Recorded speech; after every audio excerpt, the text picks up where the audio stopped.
Brasil!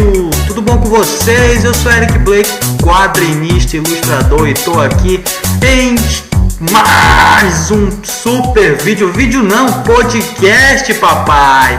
É isso aí, galera, iniciando aqui uma sessão de podcast no canal, estreando, né, esse formato aqui pra vocês, o Comic Cast. Olha aí, o único nome que não tinha registro, não tinha dono.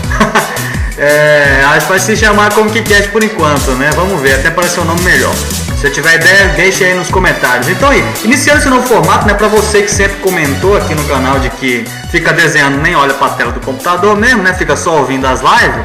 Então esse formato de podcast veio a calhar. Estreando aqui esse podcast, uma super entrevista fantástica com ele, que nunca deu entrevista aqui no Brasil, não dessa forma. Você pode já ter lido alguma coisa sobre a carreira desse cara, você já pode ter ouvido falar alguma coisa, mas como essa entrevista você nunca ouviu. Olha só, tô parecendo aqueles locutor de rádio de FM de 99. Então é o seguinte, galera. Eu tô aqui estreando esse formato de podcast, mais uma super entrevista aqui no canal Eric Blake Art. Aproveita, se inscreve, compartilha, curte, tudo que você já sabe fazer, né? Um dos maiores desenhistas. E antes da gente começar, eu quero lembrar você que o meu projeto tá lá no Catarse, papai. Corre lá que Apolo espera por você. Um super-herói retardado, zoeiro da desgraça, que você nunca viu um negócio daquele. Você nunca viu um negócio daquele. Então corre lá no Catarse que o bicho vai pegar. Um quadrinho muito divertido. Então corre lá, dá essa força pra mim, com capas variantes e espetaculares pro Catarse, feitas por Joe Bennett e Leno Carvalho. Então corre lá que tá espetacular.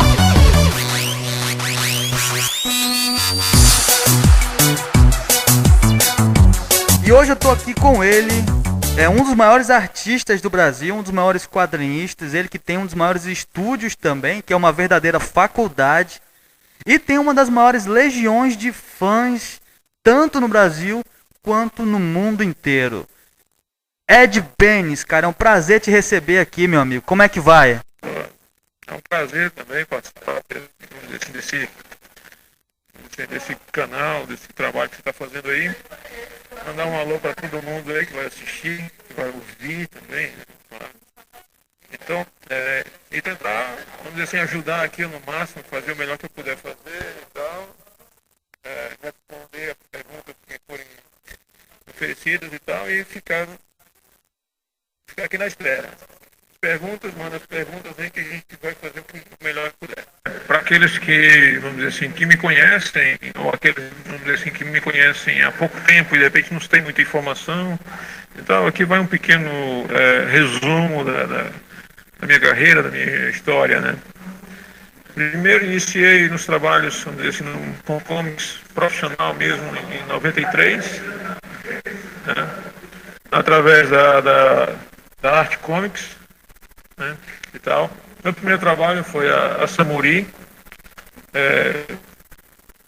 Costumo dizer, às vezes, que até brincam que meu descobridor foi o Neil Adams, né? Não creio.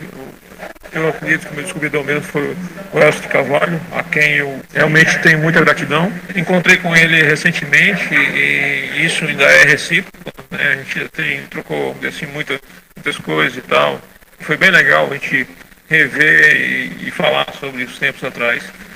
Bom, 93, meu início na comics foi um tanto meio conturbado, pela dificuldade que hoje em dia não existe mais, que é uma beleza para todo mundo, né? Uma felicidade. Para mim não foi bem assim, não fui feliz nesse critério de possibilidades que hoje existe, né? Que é o caso da internet, a proximidade de tudo, você tem como falar com o editor, Então, esse tipo de coisa não existia, até mesmo vou falar com o próprio Elcio, com a arte comics em si, era uma complicação tremenda. Então, em 93 era uma coisa, um processo muito arcaico. Continuando aqui um pouco do meu currículo, né? Assim, em 93, Samurai, logo depois fiz umas 3 edições da Samurai, logo depois fiz um trabalho para DC, aliás, mais de um na verdade. Depois me chamaram para fazer um trabalho na Marvel, e fiquei intercalando entre Marvel e DC, até que um certo tempo houve um intervalo, né, entre trabalhos de Marvel e DC, tipo uma semana mais ou menos, ou 2 semanas. Eu era muito fã do Jim Lee, do trabalho que ele vinha fazendo na época na Wildstorm. E eu fiquei sabendo que ele, esse meio que tinha passado a bola do White Cats para outras pessoas fazerem e tal, e ele estava buscando alguém. Então eu fiz algumas páginas de teste para ir para o Jim Lee na época, White Cats. Bom, eu acabei, vamos dizer assim, ingressando realmente no White Cats, ele curtiu muito, mandou até um e-mail, ele mesmo respondendo que tinha gostado muito do meu trabalho. Eu era bem, vamos dizer assim, ainda muito imaturo na época, né, e tal. Mas consegui fazer um bom trabalho, pelo menos a vista deles lá e tal. E acabei, vamos dizer assim, fazendo várias edições do Whitecast depois. Depois veio a Gen 3 e, vamos dizer assim, vários títulos depois disso. E logo em seguida, quer dizer, um tempinho depois, a Wildstorm se tornou filial da DC, né?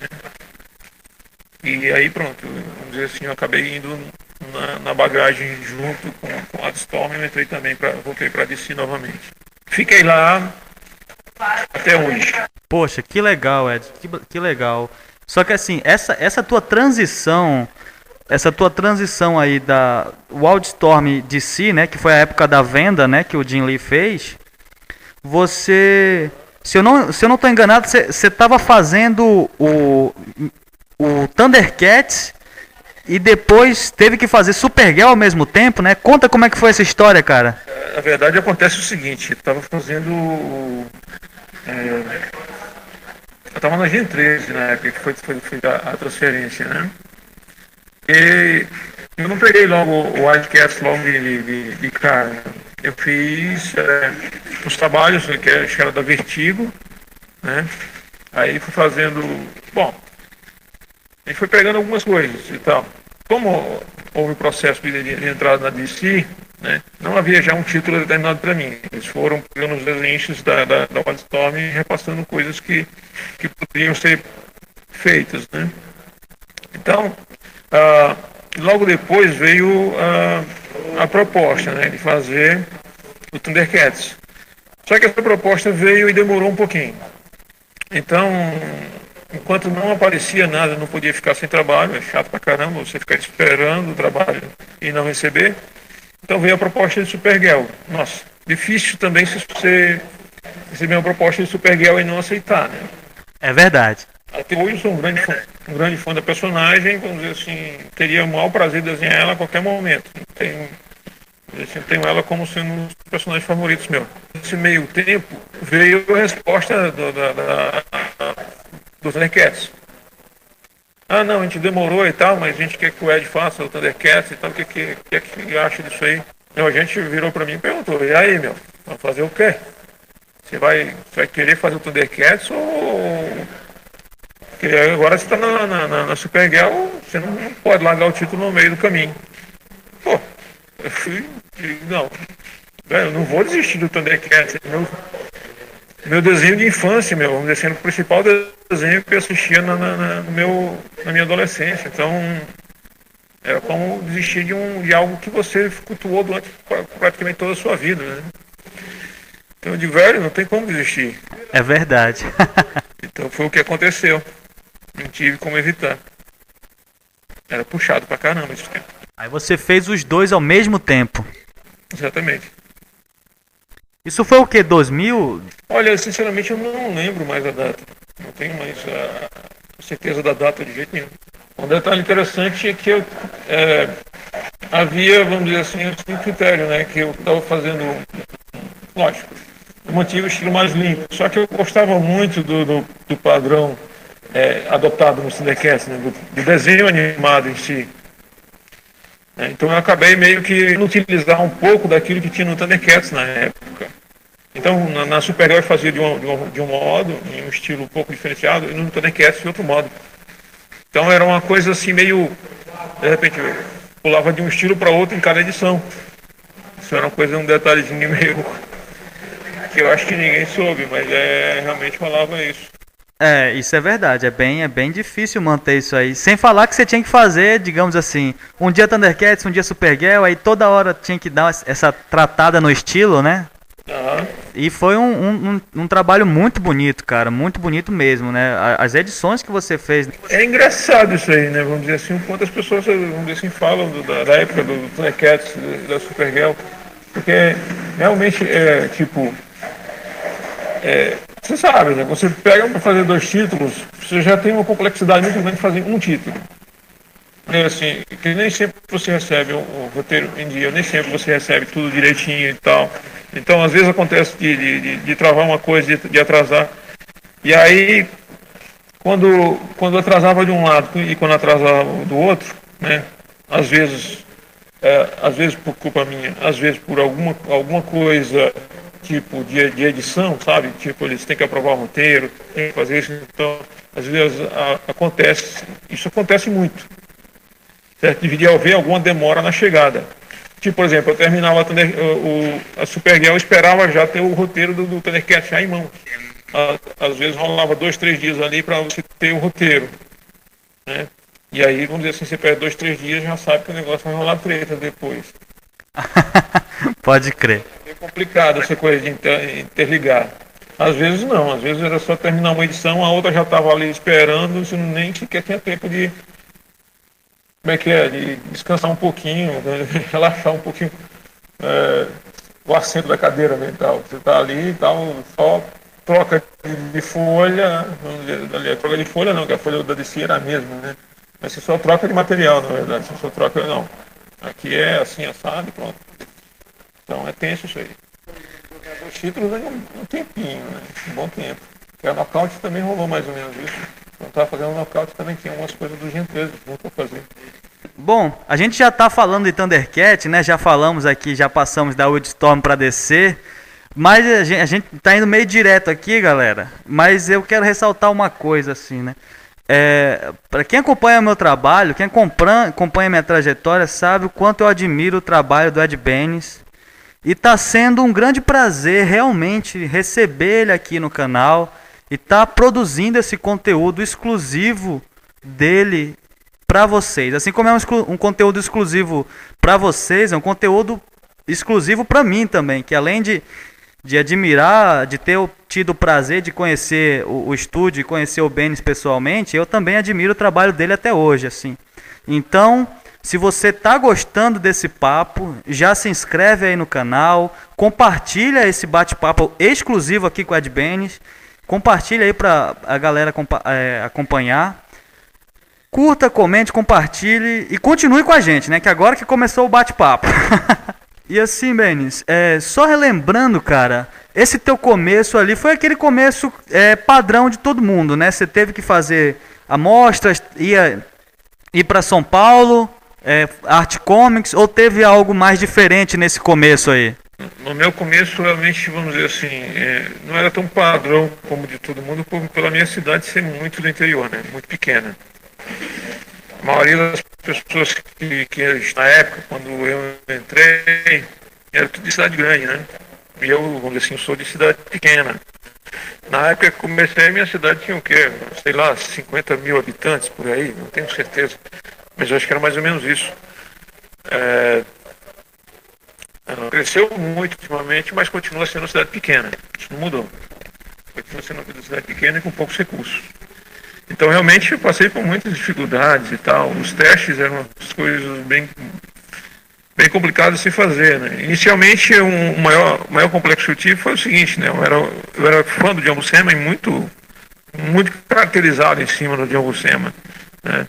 A ponto do Elcio, por exemplo, achar que eu decalquei do John Buscema e, mano, eu fiz a página de amostra do Conan, né? Bom, muito de John Buscema, né? Desenhava Conan, assim, o tempo todo. Então, o meu Conan era bem John Buscema também. Então, mandei uma página do Conan e deu o que deu, né? Ele viu e olhou e disse, não, isso aqui você decalcou. Eu digo, não decalquei, decalcou, tá aparecendo aqui, não sei o que, isso aqui é muito John Buscema, não tem como você ter feito isso. Eu digo, não, eu fui. Ele não acreditou que você fez? Eu nem sequer tinha copiado dizer assim, a página, eu nem sequer tinha olhado. Eu costumava olhar muito as referências de John Buscema, mas depois de um bom tempo eu já não olhava mais. meio que evitava um pouco de ficar olhando o tempo todo, que eu não gosto muito de ficar, sabe, não sou muito bitolado em ficar copiando, eu gosto de ver alguma coisa, eu gosto de pegar alguma fotografia, de repente, que tem alguma coisa interessante que eu possa utilizar, mas eu não consigo ficar cheio de revistas ao meu lado, esse tipo de coisa não funciona para mim. Não, isso eu vou repetir novamente para ninguém usar isso contra mim, isso não funciona para mim, certo? Eu acho que qualquer pessoa que usa esses artifícios deve usar e usar de boa, assim, de boa sem se preocupar, certo? Referências e referências são úteis o tempo todo. No meu caso é porque eu realmente não curto muito a coisa de ficar olhando o desenho aqui do lado e tal. Eu uso isso quando vou fazer algum tipo sei lá, atualmente em animais, em fotografias e tal. De repente alguma ideia sei lá, um visual diferente, um rosto diferente que eu queira fazer.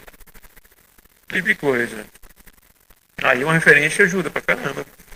Na questão do Conan, né? Eu falei, não, agora me ferrei, né? Se eles acham que é cópia, então o que eu faço agora? Então, na época, tinha alguns amigos que queriam que eu fizesse, vamos dizer assim, eu trabalhava com fanzine, né, no caso.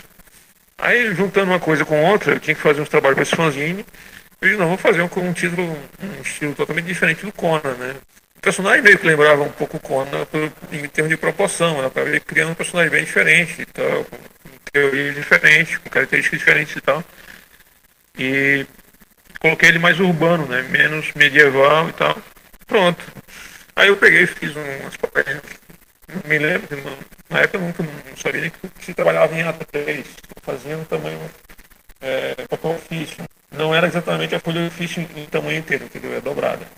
Então eu fazia as páginas na folha de ofício dobrada. O negado até se surpreendeu, vamos dizer assim, no início, exatamente esse detalhe, né? Porque eu fazia em figuras muito pequenas. Benis, pelo costume, né, de fazer o tamanho A4, né? Pois é, mas não era A4.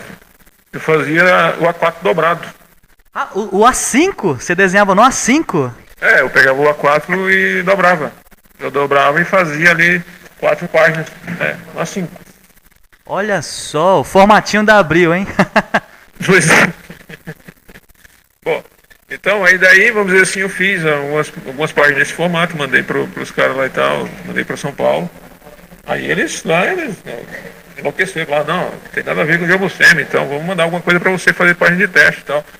Aí me pediram para fazer algumas coisas, tipo, faz aí umas páginas do Homem-Aranha, do Peter Parker, em Mary Jane, no Vida Normal e coisa e tal, não sei o que. Me pediram uma série de coisas, eu digo, bom, acho que eu vou fazer o seguinte então. Eu peguei e fiz uma espécie de montagem, né? Eu fiz várias cenas, vamos dizer assim, onde eu tinha o Peter Parker, a Mary Jane, onde tinha o Homem-Aranha lutando e tal. E fui montando em uma página, eu não tinha a folha, então eu usei cartolina, né? Olha só. Uma cartolina e mandei para eles, o original. Eu cortei metade da cartolina e fiz. E aí pronto, né? Eles pegaram, não, muito bom isso aqui, não sei o que, mandaram lá para Continuity. Só que antes desse aí rolou um testezinho, que acho que até uma pessoa fez essa pergunta sobre isso, né? Um teste que eu tive que fazer do Duro de Matar. Sim, já tá na lista de perguntas aqui. Foi o Carlos Henry que fez a pergunta. Aproveitando, você já responde, né? Vou aproveitar então isso aí. Então, essa coisa realmente rolou, né? Eu tive que fazer o Duro de Matar, o teste, né? Que era para a editora Eclipse na época, que aí fez o primeiro pedido de teste para mim, teste real mesmo, já com uma ideia de aprovação do trabalho. Então, eu tinha que fazer o Duro de Matar. Falaram que tinha que ser baseado no filme. Aí veio a primeira entrave, né, no caso, que era que eu não tinha videocassete e não conhecia ninguém que tinha. Fui correr atrás, vamos ver assim tal, cidade pequena, apenas 2 pessoas da minha cidade tinham videocassete. Pelo menos que eu conhecesse, né? Que eu conhecesse não, na verdade, que as pessoas conhecessem, né? Que eu não conhecia ninguém. Então essas pessoas me informaram e tal, então era uma coisa meio constrangedora, porque eu também não conhecia as pessoas no qual eu ia para essas casas, né? Tal. Eu chegava lá e dizia, não, eu alugava o filme, aí eles me botavam para assistir o filme e tal, eu assistia o filme ali, depois que terminava o filme, eu tinha que sair para fazer as páginas. Na casa das pessoas, Benes? Tu nem conhecia? Não conhecia, mas era uma coisa que não era necessária, né? Os caras me receberam super bem, falaram, não, você desenha, eles ficavam até olhando lá, eu tinha que desenhar ali na hora, né? Assim, a cena aparecia e tal, não havia pausa, isso aí não rolava. Eu não tinha coragem de pedir, eles também cheguei a pedir uma vez, não pedi não, na verdade. Um dos caras que estava lá comigo, um carinha que era conhecido do meu irmão, chegou a pedir acho que era pro irmão dele lá, pedir para ele parar o vídeo, né? Para poder fazer. Ele parou assim por uns 2 ou 3 segundos, disse que não podia parar mais, que podia prejudicar o negócio dele lá, então. E bom, 2 ou 3 segundos não faz a menor diferença dele, então. Bom, aí eu tive que fazer mesmo pela memória mesmo, que eu lembrava que era e que pronto. Aí fiz as 3 páginas, praticamente eles disseram lá, não, a gente gostou muito, eu tinha gostado muito e tal, vamos dizer assim, já só era esperar a resposta que veio foi que a Eclipse tinha fechado. Isso que eu já ia te perguntar, porque ela tinha falido a Eclipse, né? Eu falei, oxe, mas esse trabalho chegou a sair? Não foi, não rolou, porque assim que terminei os testes lá e tal, que a gente ficou esperando a aprovação, o Elcio foi disso, não, ó, aquele teste lá não deu certo, então a gente quer que você faça outra coisa. Só que ele não falou nada sobre Eclipse ali, né? Isso aí eu só fiquei sabendo depois que os caras me falaram, né? Os caras lá em São Paulo me falaram isso aí. Então, eu tive que fazer isso realmente num modo muito arcaico, né? Então, foi por isso que isso aí gera uma espécie de comentário até hoje. Não sei como o Carlos Henrique ficou sabendo disso, mas realmente o pessoal lá em São Paulo, quem começou lá comigo na época, sabia porque os meus comentários sobre isso, né? Que eu não tinha como, a minha situação era essa. Eu falei pro Elcio, eu não tenho como, minha situação é assim. Eu falei, quando eu terminei as páginas, eu falei pro Elcio, ó, eu fiz o melhor que pude, porque eu não podia parar a imagem. Vamos dizer assim, eu fiz o que eu lembro que acontecia. Nada, assim, não rolou ter fotografia do ator, não rolou de ter imagens para poder trabalhar sobre isso, não. Rolou o que eu lembrava do filme passando. Assisti 2 vezes, né, o filme. Olha só que loucura. E eu acho que hoje, quando você assiste esse filme, hein, bate aquela nostalgia dessa época, hein? Bom, já nem assisto mais, né? Mas na época eu assistia muito. Rolava muito na TV o tempo todo, né? Duro de Matar fez um sucesso danado.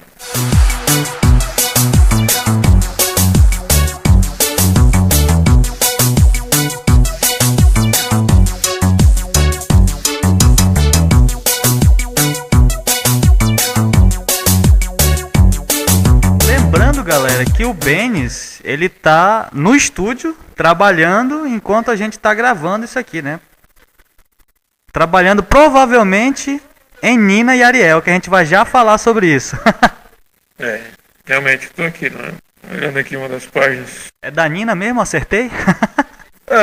Na verdade, nesse momento agora eu tô assim, bem focado em terminar isso, assim, nem a pressa em terminar, na verdade. Ver pronto. Ah, sim, porque já tem um tempo, né, cara? A Nina e Ariel você criou faz um tempo. Ah, vamos falar sobre Nina e Ariel logo, né? Que eu já tô curioso para saber. Bom, é o seguinte. Nina e Ariel, né? Foi criado em 2004, acho que na época eu estava no Base of Play. Várias vezes eu já comentei sobre isso. Era uma época no qual a liberdade era um pouco maior, né? Vamos dizer assim, sempre houve uma restrição e tal, alguma coisa aqui e ali, mas era uma coisa branda, né? Quando a gente meio que se excedia, eles pegavam e falavam, ó, não pode fazer isso e tal, mas é aquela coisa, você tem uma liberdade e você usa, né? Na época era aquilo que eles queriam, né? E tal. Então, assim, fazer títulos femininos, havia um critério de sensualidade. Eu me lembro muito bem que as pessoas, assim, desenhos que nem Michael Tanner, que fazer uma aula na Wizard ensinando como fazer uma mulher sensual e tal. Hoje em dia a aula é o inverso, né? A gente vê um desenhista não tão nem perto do nível do Michael Turner, né, no caso. Que o Michael Turner é um desenhista imenso, vamos dizer assim, uma história fabulosa, né? Não é, são poucos que possam se comparar a ele.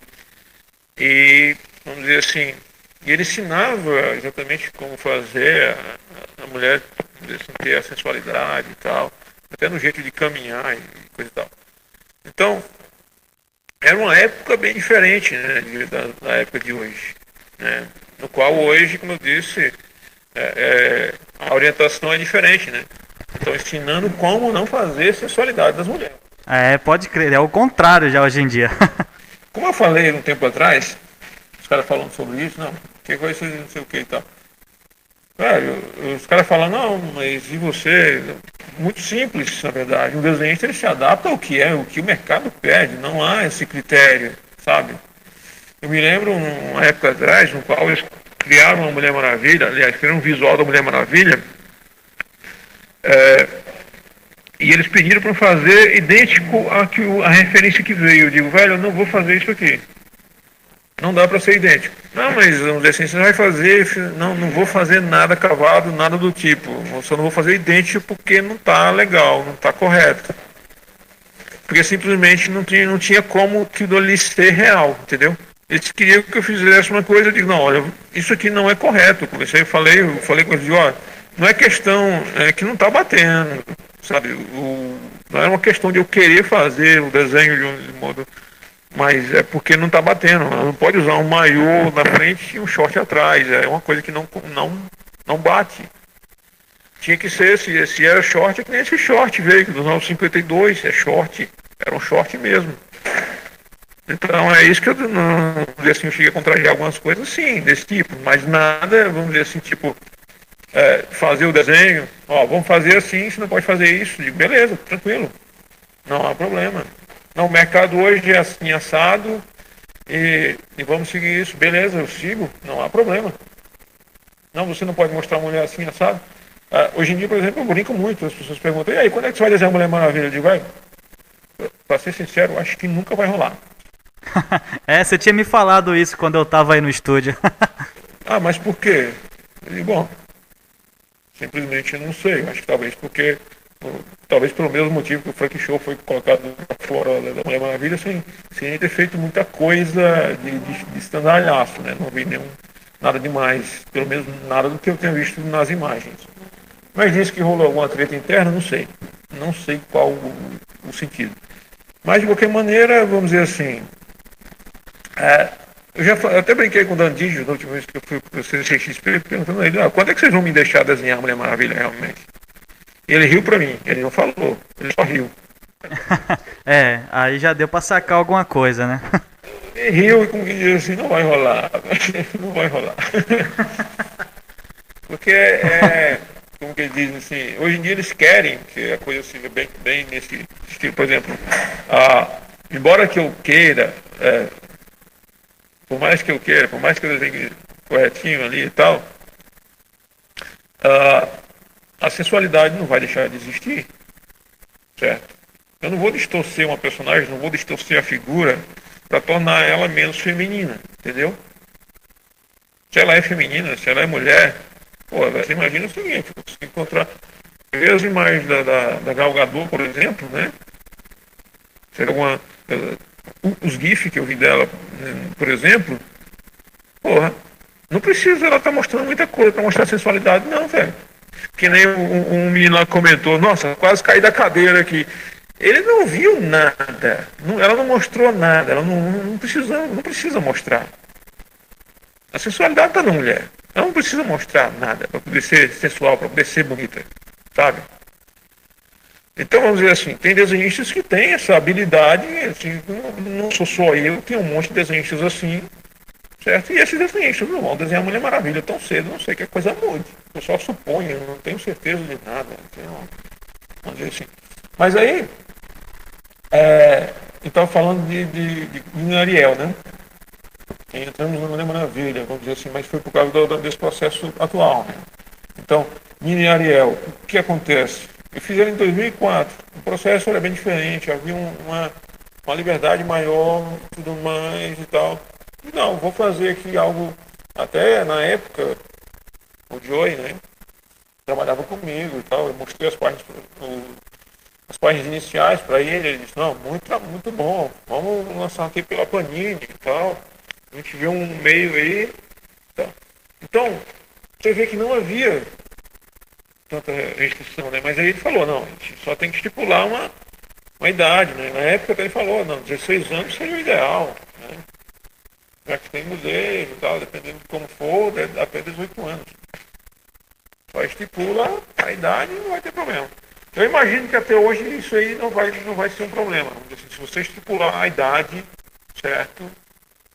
Beleza, tá ali na capa, tá descrito que é para adulto, né, que não é para criancinha ver, que uma criancinha ver não tem nada a ver, porque está discriminado lá que é para adulto. Então é isso que a Nina Ariel tem, né, na verdade. Não tem, deixando bem claro aqui, que pode ser que algumas pessoas tenham essa visão, não, vai ter isso, vai ter aquilo, vai ter sexo explícito, alguma coisa do tipo, vai ter assim, não vai ter, na verdade, vamos dizer assim, nem sexo vai ter realmente. Pode ser que tenha o pós-sexo, mas sexo mesmo não vai ter. Pode ter algumas histórias, essa primeira história, a história de apresentação, sim, tem isso. Vão manter o conteúdo original que eu já tinha criado em 2004. Muitas páginas são mantidas, vai ser mantidas. Nas histórias seguintes, pode ter histórias no qual elas nem sequer apareçam nesse teor, né? Vai ter histórias que talvez nem tenham nudez, devido a complexidade maior da história. Não é uma regra que a cada história elas estão assim, em situações que vai ter que... Não é. Sabe? Então apenas quis manter a minha história, a minha ideia inicial e não alterar tal coisa.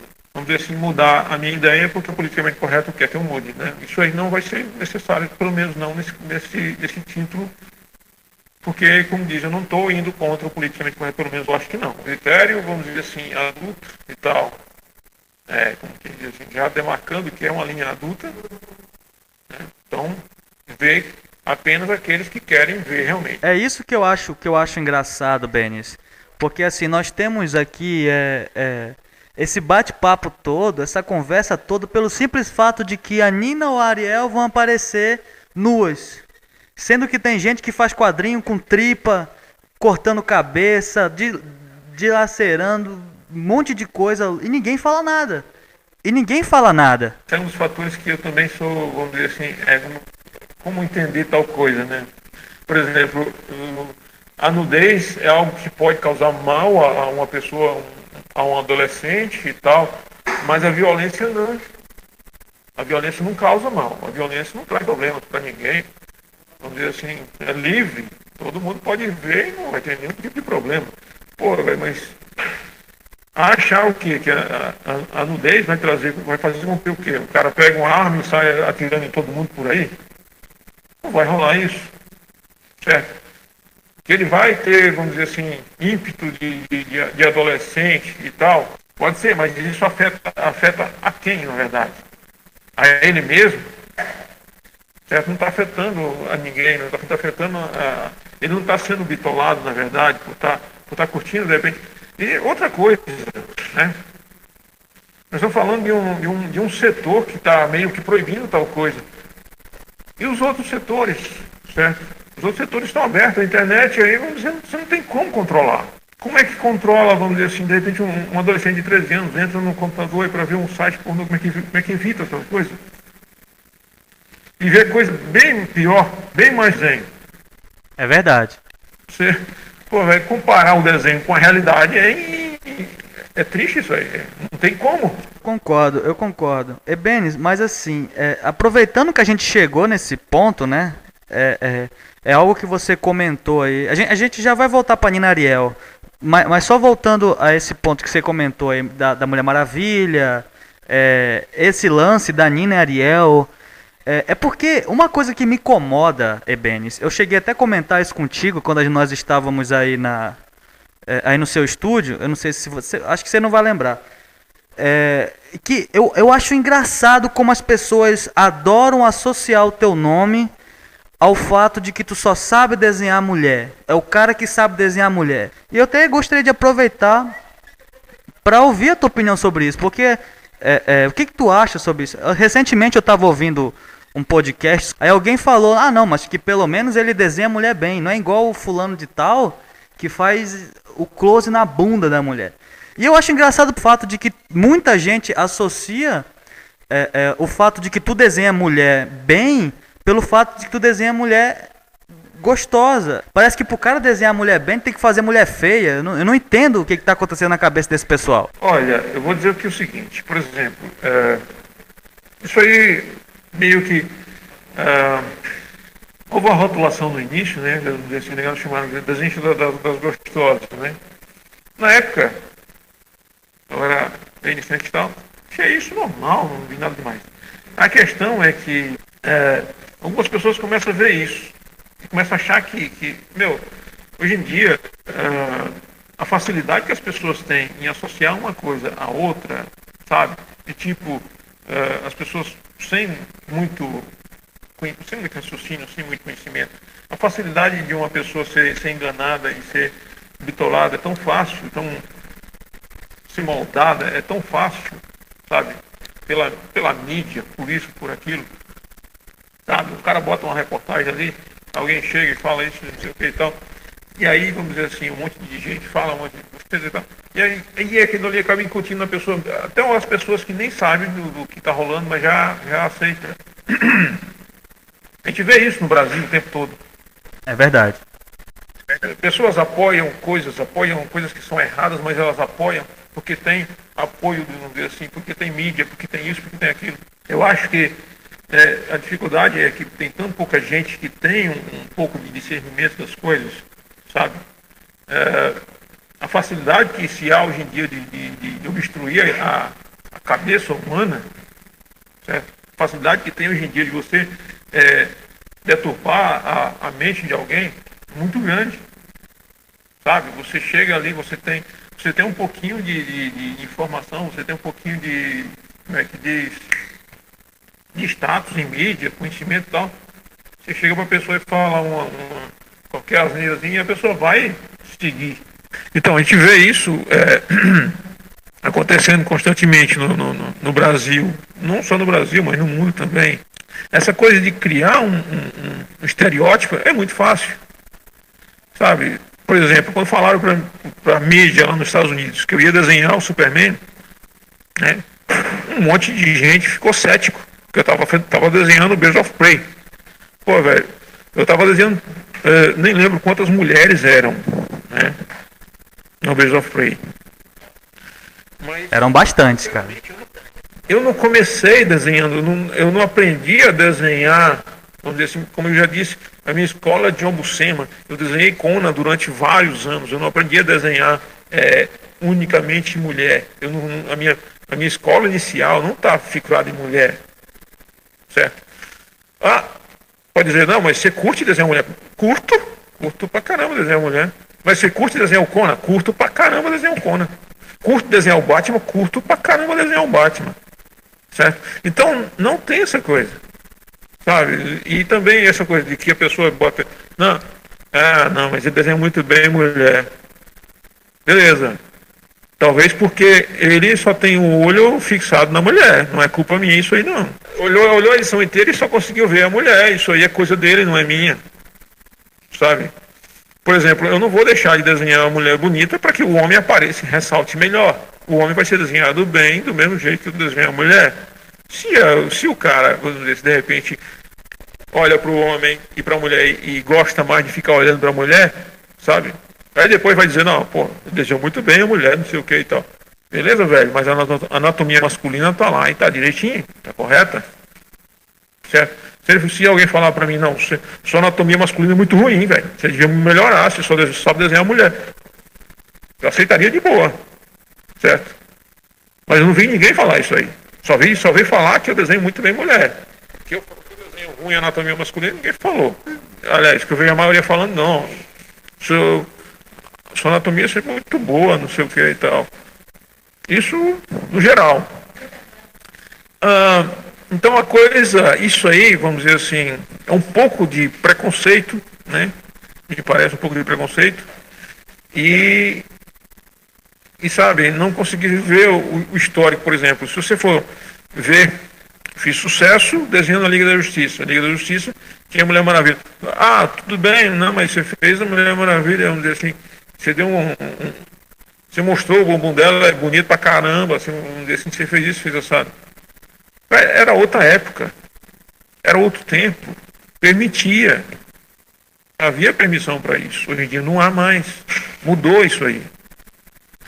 Então, vamos dizer assim, hoje em dia, se eu desenho mulher bonita, é mulher no contexto. Sim, claro, com certeza, né? Sem ousar, sem buscar, vamos dizer assim, muita sensualidade e tal, porque hoje em dia é isso que querem. Certo? Se na época permitia, e era, vamos dizer assim, uma coisa vertente, então, beleza, hoje em dia já não é mais, a gente adora, certo? Não achar que o cara, porque desenha bem mulher, não consegue desenhar um homem ou desenhar qualquer outro tipo de coisa que seja necessário desenhar.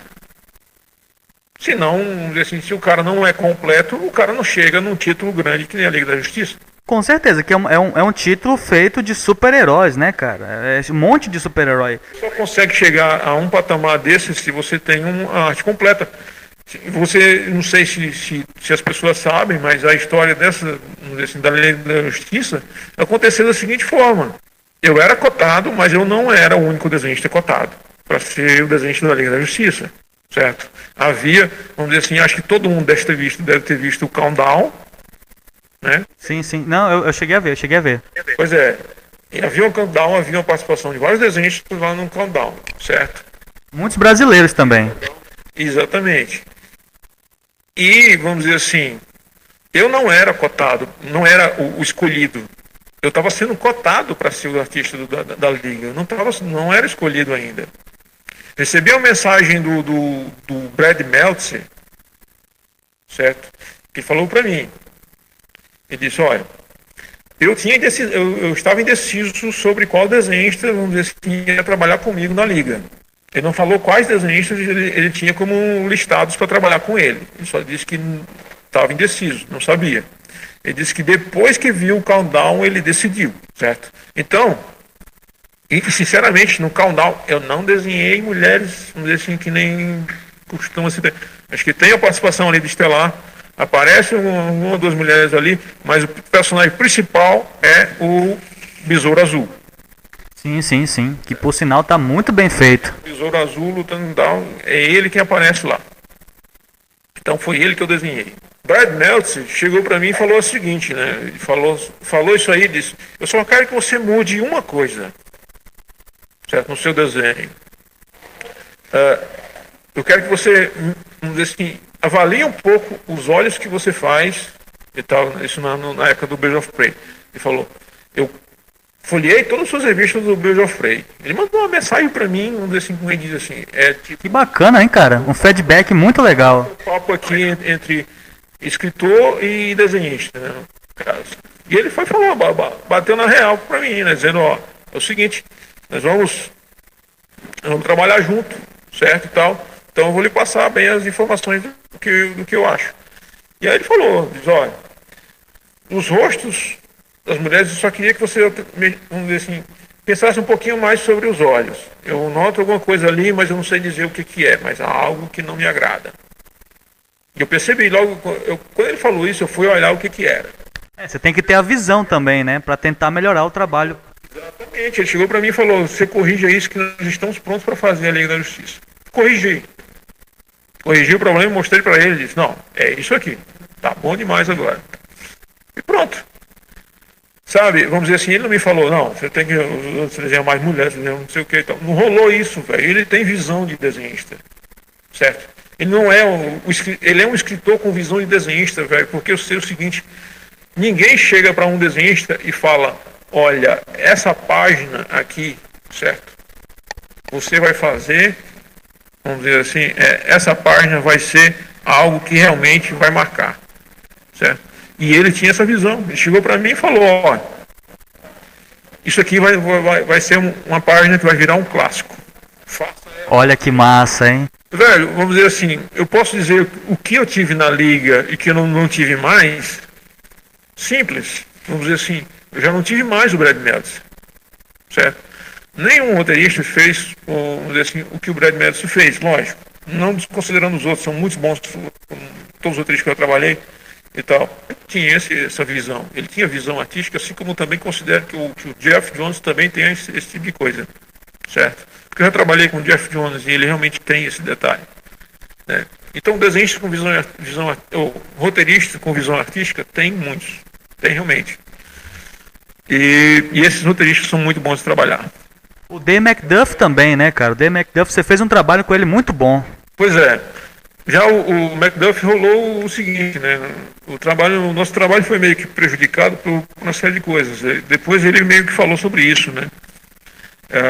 Ele meio que falou sobre que não era a intenção dele, né? E tal, mudar todo o conceito, todo o processo da liga e tal. Mas porque você sabe, né? Aconteceu tudo aquilo lá, o Superman, Mulher Maravilha, foi embora, aí veio toda. Sim. Isso que me deixou ele um pouquinho triste. E me levou também para uma tristeza, porque eu tinha uma afinidade muito grande com a série de heróis. Eu gostava muito do Hal Jordan, né? Muito fã do Hal Jordan, e ele saiu também. E vamos dizer assim que eu fui ficando um pouco frustrado no decorrer do tempo, né? Pela ausência dos heróis que eu gostava. Sem falar que você foi um dos desenhistas que passou mais tempo desenhando a Liga da Justiça, né, cara? E aí, vamos dizer assim, mas também gerou um problema para mim também, né, logo depois disso. Eu acabei tendo muitos problemas e tal, acabou rolando problema de saúde que eu não consegui ter a recuperação. Não consegui ficar bom até hoje. Sério, cara? O problema de saúde aconteceu na época da Liga, né? Vamos dizer assim, infelizmente havia uma certa pressão ali e tal, porque você está fazendo um título muito grande, você está sendo sempre, não dizer assim, você está sempre sob pressão, mas eu já vinha sob pressão de muito tempo atrás. Eu sou de uma família que tem um problema, né, no sentido, como é que diz, um pouco do hipertenso, né, esse tipo de coisa. Sim. Por exemplo, acho que você deve ter falado de quem já teve crise de pânico. Já, pronto. Eu sei qual é, tá na ponta da língua. Então, crise de pânico ligada um pouco à ansiedade, tudo isso está junto. Nossa, cara, é uma coisa bem séria. E foi desde a Liga? Desde a Liga. Então, eu tenho que conviver com isso durante muito tempo. Então, eu não posso estender muito o meu trabalho, não posso... Na época da Liga, meu ritmo era muito puxado. Né? Aliás, da época da Liga e antes da época da Liga. Então, para muita gente acha, por que não rola mais tanto trabalho do Ed? Porque realmente, nesse momento, eu não consigo mais fazer o que eu fazia, vamos dizer assim, nessa época, né, e tal. Eu trabalhava de manhãzinha cedo até tarde da noite, né. Hoje em dia, se eu fizer isso, não dá, velho. Em uma semana eu tô no hospital. Eu percebi. Quando eu fui pro estúdio, né? Foi uma época que você tava trabalhando só com capas, né? Isso. Uma produção bem menor. Eu não posso mais correr, assim, aí nesse rebuff, né? Como fala? O Rebuff. Exatamente, o rebuff. Eles me queriam de volta, né? O Dandídio veio até mim, falou comigo que eles queriam que eu voltasse a ser o que eu era na época da Liga e tudo mais. Mas isso acabou não acontecendo. Porque simplesmente, eu já não tenho mais a mesma pegada. Eu já não consigo mais ir tão longe como eu ia antes. Então, ou eu consigo, de repente, um trabalho no qual eu tenha mais tempo para trabalhar, ainda mais fazendo desenho arte final, né? Bem mais puxado. Mas você acha que um título mensal não tem como mais? Olha, na verdade, eu tô, buscando meios para que isso funcione, certo? Tô tentando detalhar menos. Não sei se você viu, vamos dizer assim, acho que o Dinei até postou lá uma página do Superman e tal, que tem uma página dupla, talvez você tenha visto. Sim, eu cheguei a ver. Eu até comentei aqui. É muito bom ver o Dinei trabalhando com você, cara. Até mandar um abraço pro Dinei, cara. Um grande colorista. modo de trabalho que eu tive aí é diferente do que eu estou fazendo, vamos dizer assim, na Ariel, por exemplo. Né? E esse é um modo que eu posso fazer um pouco mais de páginas por dia. Aliás, um pouco mais de páginas por dia não, mas pelo menos uma página por dia dá para fazer. Por quê? Se você olhar bem, vamos dizer assim, tem cenário, tem tudo, tem toda a composição de cena e tudo mais, mas é bem limpo. Sim, sim, sim. Eu percebi no Lanterna Verde também. Eu meio que disfarcei um pouco, só que no Lanterna Verde eu já fiz bem mais solto, né? Porque no Lanterna Verde eu peguei já no rabo de foguete mesmo, na correria. Foi tenso.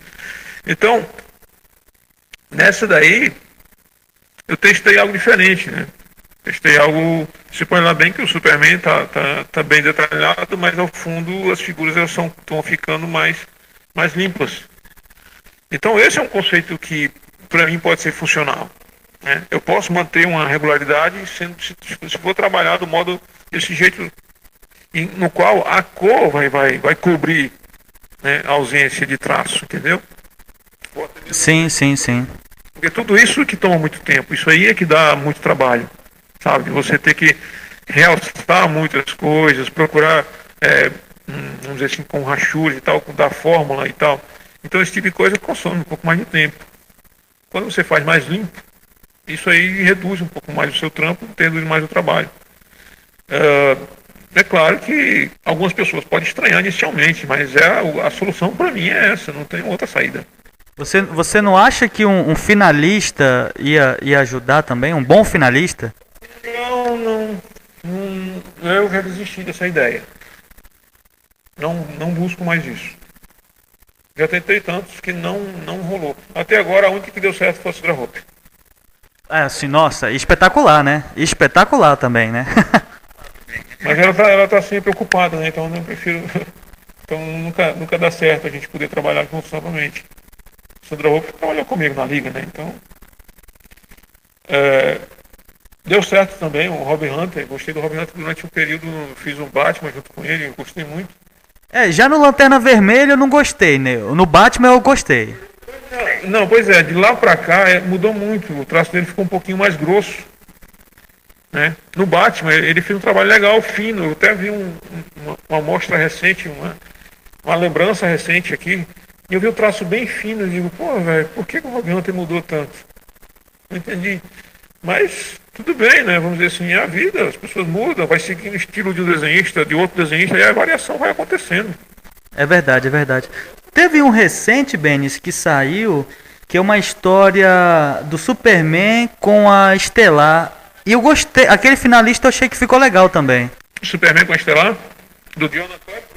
Isso, tava tentando lembrar o nome dele mesmo. Ele é bom, mas vamos dizer assim, eu curti também, mas em alguns pontos acaba meio que alterando um pouco muito o estilo. Entendo. Mas Nina e Ariel, a arte final toda sua, né? Então, vamos dizer assim, infelizmente o processo de arte finalista, eu não sei, eu tô com... O Ed Bergan já tem procurado muito, mas não tem achado, vamos dizer assim, e como eu tô dizendo, tá difícil de achar.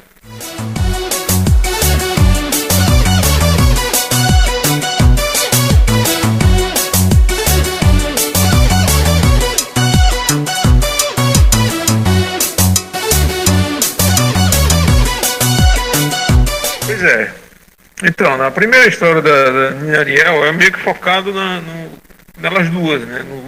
No fator delas, como elas se conhecem e como nada é contado, vamos dizer assim, a origem, nada do tipo. Só focado realmente em como acontece delas realmente se tornarem amigas, né? Que elas são totalmente desconhecidas e aí acaba tendo, vamos dizer assim, e o foco é esse. A primeira história vai bem para esse lado. As próximas histórias, aí é um leque gigante, né? Porque na verdade eu estou criando um mundo que não existe lei, que foi abandonado, assim, então é um mundo, você imagina o seguinte, existe Brasil, existe Japão, vamos dizer assim, existe Estados Unidos, existe todo um mundo para se brincar, vamos dizer assim agora. Só que nessa história eu não posso ir para esse ponto. Só posso ir para esses pontos aí nas histórias seguintes. Nesse momento eu tenho que me fixar nas duas. Depois sim, aí eu posso, vamos dizer assim, buscar as aventuras dela em si, as duas juntas. Que aí é onde rola exatamente as aventuras delas. Né? Que nesse momento é a aventura delas duas, mas separadas, tipo, as duas se conhecendo.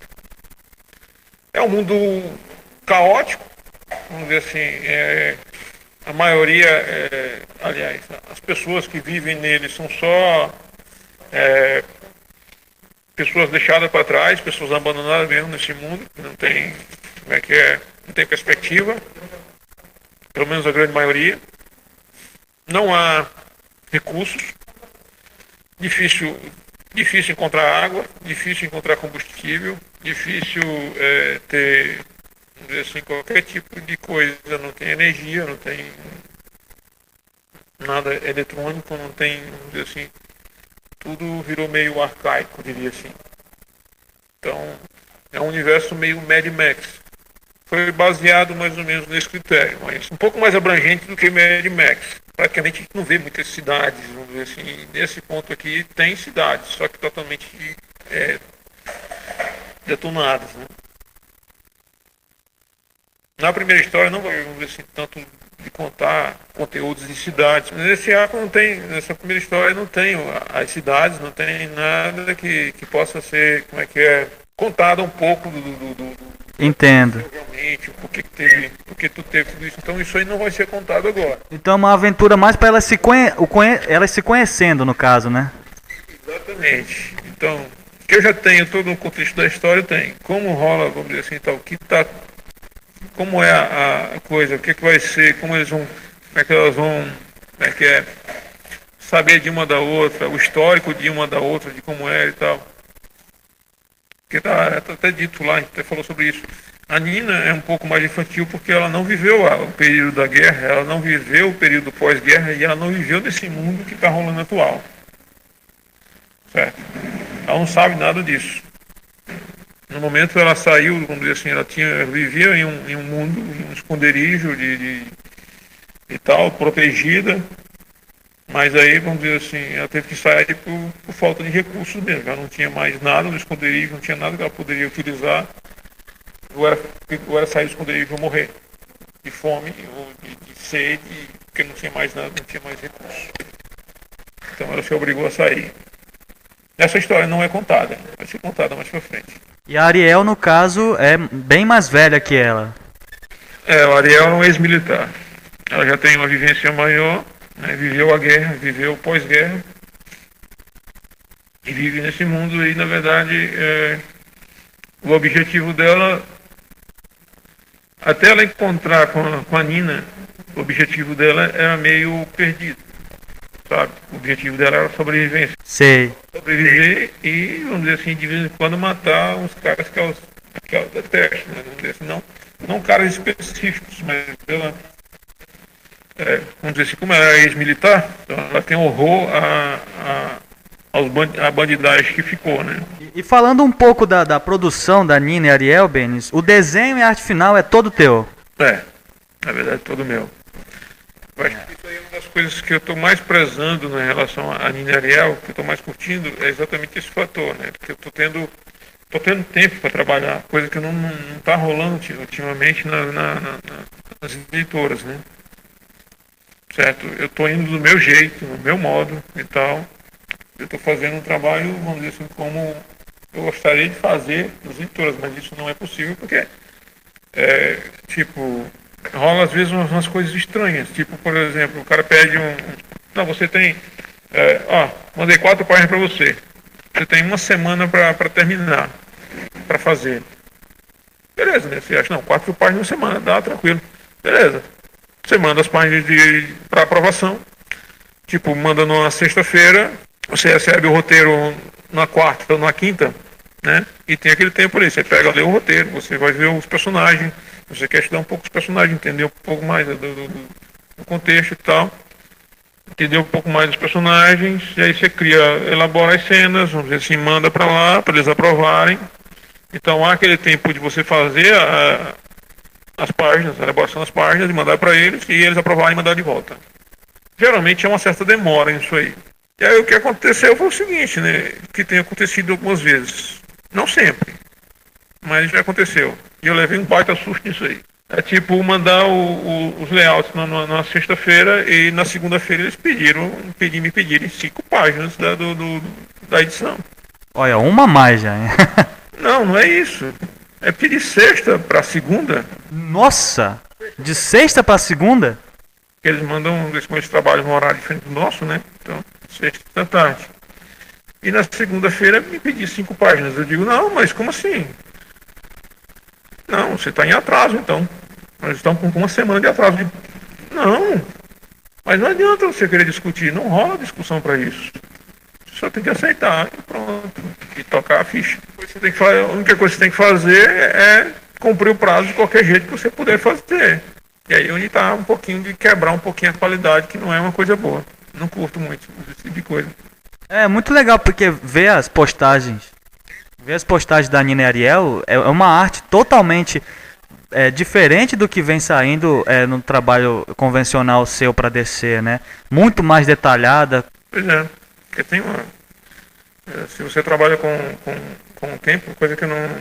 No meu caso, gera um pouquinho de problema, né? Para muita gente, o tempo seria o quê, né? Vamos dizer assim, se trabalhar de 6 horas da manhã até as 12 da noite, que a maioria dos desenhos são assim. Eu sou desse. Isso é uma regra. Não é uma coisa única de algum desenhista. Isso é uma regra, praticamente uma regra americana. Ah, mas tem alguns desenhistas que se isolam disso? Tem. Tem aqueles desenhistas que tem sim como é que é? Um tempo a mais, como é que diz? Tem desenhista que consegue trabalhar em horário comercial, cara. Tem desenhistas que eles conseguem, tipo, um prolongamento de prazo, né? Vamos dizer assim, tem mais prazo do que a maioria dos desenhistas. É verdade, sim, tem esses também. Desenhistas que não pegam títulos regulares, que só faz coisas, né, pequenas séries e tal, e pronto. Aproveitando essa oportunidade, Benis, eu sei que você está fazendo coisas no Rebuff da DC, né? Mas você também chegou a postar que não está com contrato com a DC, né? Justamente para produzir Nina e Ariel.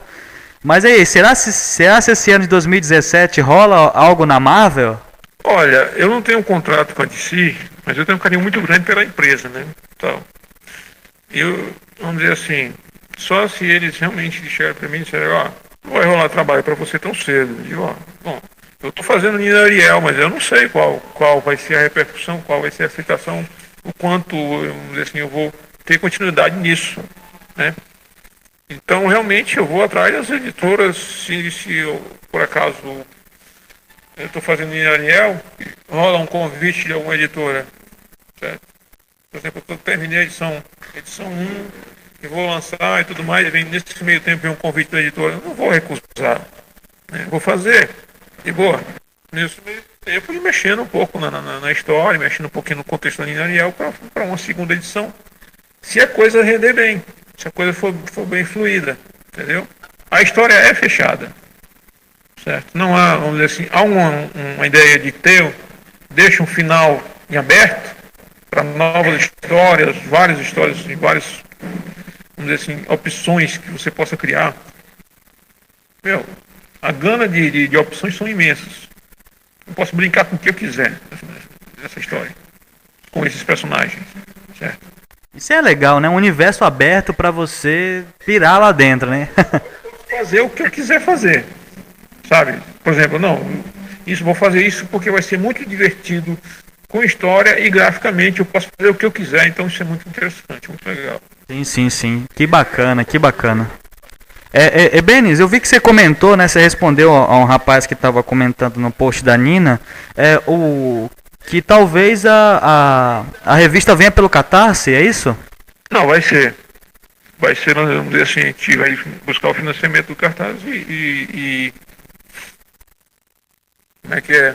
E se futuramente a gente for lançar lá fora também, a gente vai, vamos dizer assim, buscar o americano, né? O apoiador americano. Ah, sim, um Kickstarter, né? Então, Mas por que que a gente vai fazer isso? Bom, é o seguinte, já para ter eu não estou visando, da minha parte não rola tanto isso, mas eu preciso, o dinheiro vai trabalhar comigo, ele precisa receber, eu preciso do dinheiro e tal. Então, Sim, sim, o Catarse é uma pré-venda, né? E um produto, melhor, e um financiamento para ajudar a produzir aquele produto, né? Então é necessário que tenha o financiamento. E aproveitando a você que está ouvindo aqui, a gente falando sobre o projeto do Benes, corre lá no Catarse que o meu projeto Apollo tá lá no Catarse. Muito legal, um super-herói como você nunca viu. Um produto muito bem feito pensando em você. Olha só, tô vendendo aqui, tô pior que vendedor do Paraíba, hein? Corre lá que tem muita coisa bacana. E a capa, as capas variantes são feitas por Joe Bennett e Leno Carvalho. Então corre lá que é muito legal. Então voltando aqui, Benes, é muito bacana a gente saber, cara, dessa tua liberdade dentro de Nina Ariel. A gente pode esperar uma arte, pelas postagens que tu vem fazendo, uma arte muito bem feita, assim como aquele título, né, que você fez recente aí do Superboy, que na hora que eu vi aquele título eu falei, é isso aí, cara, Ed Benes voltou com tudo, o negócio vai bombar agora. E aí depois, o que foi que aconteceu depois daquilo, Ed Benes? olha aí, aconteceu o seguinte, né, aquele Superboy, não foi só você, o Berganzo também chegou para mim e disse, não, continue assim que você vai, vamos dizer assim, recuperar o seu posto de volta e tal, não sei o que. O meu posto de volta quer dizer o quê, né? O status que eu tinha quando eu saí da liga e tal. O grande problema ali quando eu retornei a DC e tudo mais, e fiz aquele trabalho, eu estava no ímpeto, estava com a vontade de voltar ao trabalho e tal, mas logo começou a ter alguns, às vezes rola, vamos dizer assim, às vezes a paciência da gente também não ajuda, sabe?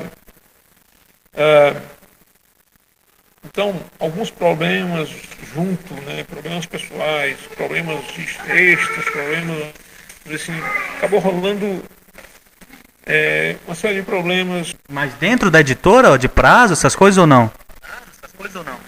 Algumas pequenas desavenças, vamos dizer assim, tal. Não desavenças assim, de reclamar, de questionar e tal coisa, mas de não gostar de algumas situações e tal. Aí você meio que fica, não, acho melhor, vamos dizer assim, não sei, eu não preciso ficar nessa coisa de discutir, como é que é, de buscar isso. Porque quando você conquista, quando você tem o seu espaço, né, quando você já, por exemplo, logo depois da liga, eu podia chegar e falar, não, ó, velho, eu quero fazer assim, assado e vai ser assim. Mas Sim, sim. deu um tempo, parei e tal, aí voltei. É aquela coisa, você esfria. É verdade. Assim, na mídia e tal. Então, houve aquela coisa meio, como é que é, alguma coisa aqui ali com o editor, com isso. Não era restrição contra a sexualidade, nada do tipo, não era isso aí. Era apenas, vamos dizer assim, essa coisa com relação a prazos. Você manter prazo, você correr para poder recuperar prazo, e aí a qualidade cai. E aí você fica meio desanimado, porque a qualidade não está batendo legal. Imagino, cara. E é uma pena porque quando eu vi aquele trabalho, eu adorei. Também que o seu, vamos dizer assim, não é o mesmo, né? No meu caso, tanto para poder puxar tanto do meu tempo para poder recuperar um prazo e aí eu acabo adoecendo se eu fizer isso, né? Aquela coisa de ter que ir até muito tarde da noite, esse tipo de coisa não rola. Aí eu, vamos dizer assim, não tenho que evitar isso aí. Houve algumas coisas e tal, e aí a gente acabou digo, não, vou dar um tempo aqui e tal. Mas eles estavam felizes comigo, não havia nenhum problema, só eu que pedi para dar um tempo porque eu não estava realmente curtindo, não estava saindo do jeito que eu queria, né? Eu queria realmente manter aquele padrão ali do Superboy, né? O próprio Berganza chegou para mim e falou, né, dessa vez agora, disse, não, eu quero que você faça o que você fez no Superboy. Ele falou agora no Rebuff pra você? Rebuff, exatamente. Eu quero que você faça aquilo que você fez lá e tal. E há uma chance disso acontecer? três dias para você fazer 5 páginas de arte final. Não pode, não tem condição. Ah, não. Aí não tem condição. 3 dias não rola de jeito nenhum. Não rola, quer dizer, esse tipo de coisa assusta a gente. Aí você sabe que ele já bota você em atraso de uma semana e você vai ter que ficar correndo atrás dessa semana o tempo todo. E aí, vamos dizer assim, a qualidade cai. E aí você meio que fica meio... Bate lógico, né? O cara não fica tão empolgado, não fica tão animado por um lado. Embora que você termine ali, né, do trabalho e tudo mais, você não fica tão feliz pelo resultado. E você também fica, a gente adoece, né, Benny? Você fica, ou melhor, você adoece no caso também, né? De correr atrás desses prazos malucos. Pois é, isso aí a gente meio que não entendeu, assim, são coisas às vezes que, não sei, o editor de repente viaja, tá? Não, a partir do momento que mandou o roteiro é que está contando. Não, para mim conta a partir do momento que vem a aprovação dos layouts. É verdade. Chega, a gente eu mando para tradução demora ali pouco tempo e tal, o cara me manda para tradução, eu dou uma olhada ali no roteiro, dou uma lida, faço os layouts e espero a aprovação. Então, vamos dizer assim, se era, falou para mim, não, uma semana fazer 5 páginas. E beleza, é uma página por dia. Só que eu não esperava que a semana começava a partir do momento que eu recebi o roteiro. Aí eu levei um susto, né? Eu digo, puta que pariu, agora me ferrei. É puxado, né? Não dá pra sair numa qualidade boa, de jeito nenhum. Mas aí eu acho que, vamos dizer assim, às vezes é só uma questão de você conversar mesmo pessoalmente, sabe? Eu acho que está faltando um pouco disso. Nessa última vez agora, até quase ia lá na DC para conversar um pouco com eles sobre isso, né? Conversar um pouco pessoalmente e tal, para discutir um pouquinho, falar de, olha, eu queria realmente voltar a fazer assim, assado, mas o meu sistema mudou um pouco, né? E tal, eu queria ter... Porque atualmente eu estou fazendo um rebuff, mas eu estou fazendo um rebuff assim, pegando histórias complementares, né? Isso sim. Problemas, porque você não tem a continuidade, sabe?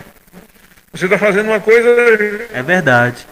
Com o bonde ele atropelando, sabe? Você está pegando, vai pegar o bonde e o bonde passando e você correndo atrás. Por isso que eu estou meio que, não, vou dar um tempinho aqui, depois eu converso com eles e tal, para a gente acertar alguma coisa.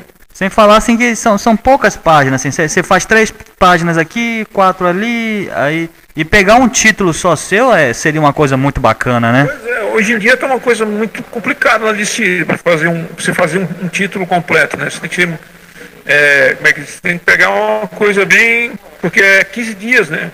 Estão lançando um título a cada 15 dias. É quinzenal atualmente. Não sei se eles vão mudar isso, por exemplo, na liga que o Ivan vai fazer, eu não sei se eles já vão mudar esse tipo de coisa. Eu sei que o Batman do Ed tá quinzenal, né? Ele divide com outro artista lá, o Ed Barros. Eu não lembro o nome do outro lá. Por exemplo, se eu fosse pegar um título quinzenal, fica um pouquinho chato, porque você vai fazendo aqui, aí de repente outro cara vai e faz a edição seguinte, né? Aí você já dá um pulo na sua ideia, né? No seu contexto ali e tal. É adaptável? Você pode se adaptar a isso? Pode, certo? Mas desse jeito assim, fazendo 5 páginas em 3 dias, não dá. Não dá de jeito nenhum. Ainda mais com o desenho final aí, dose.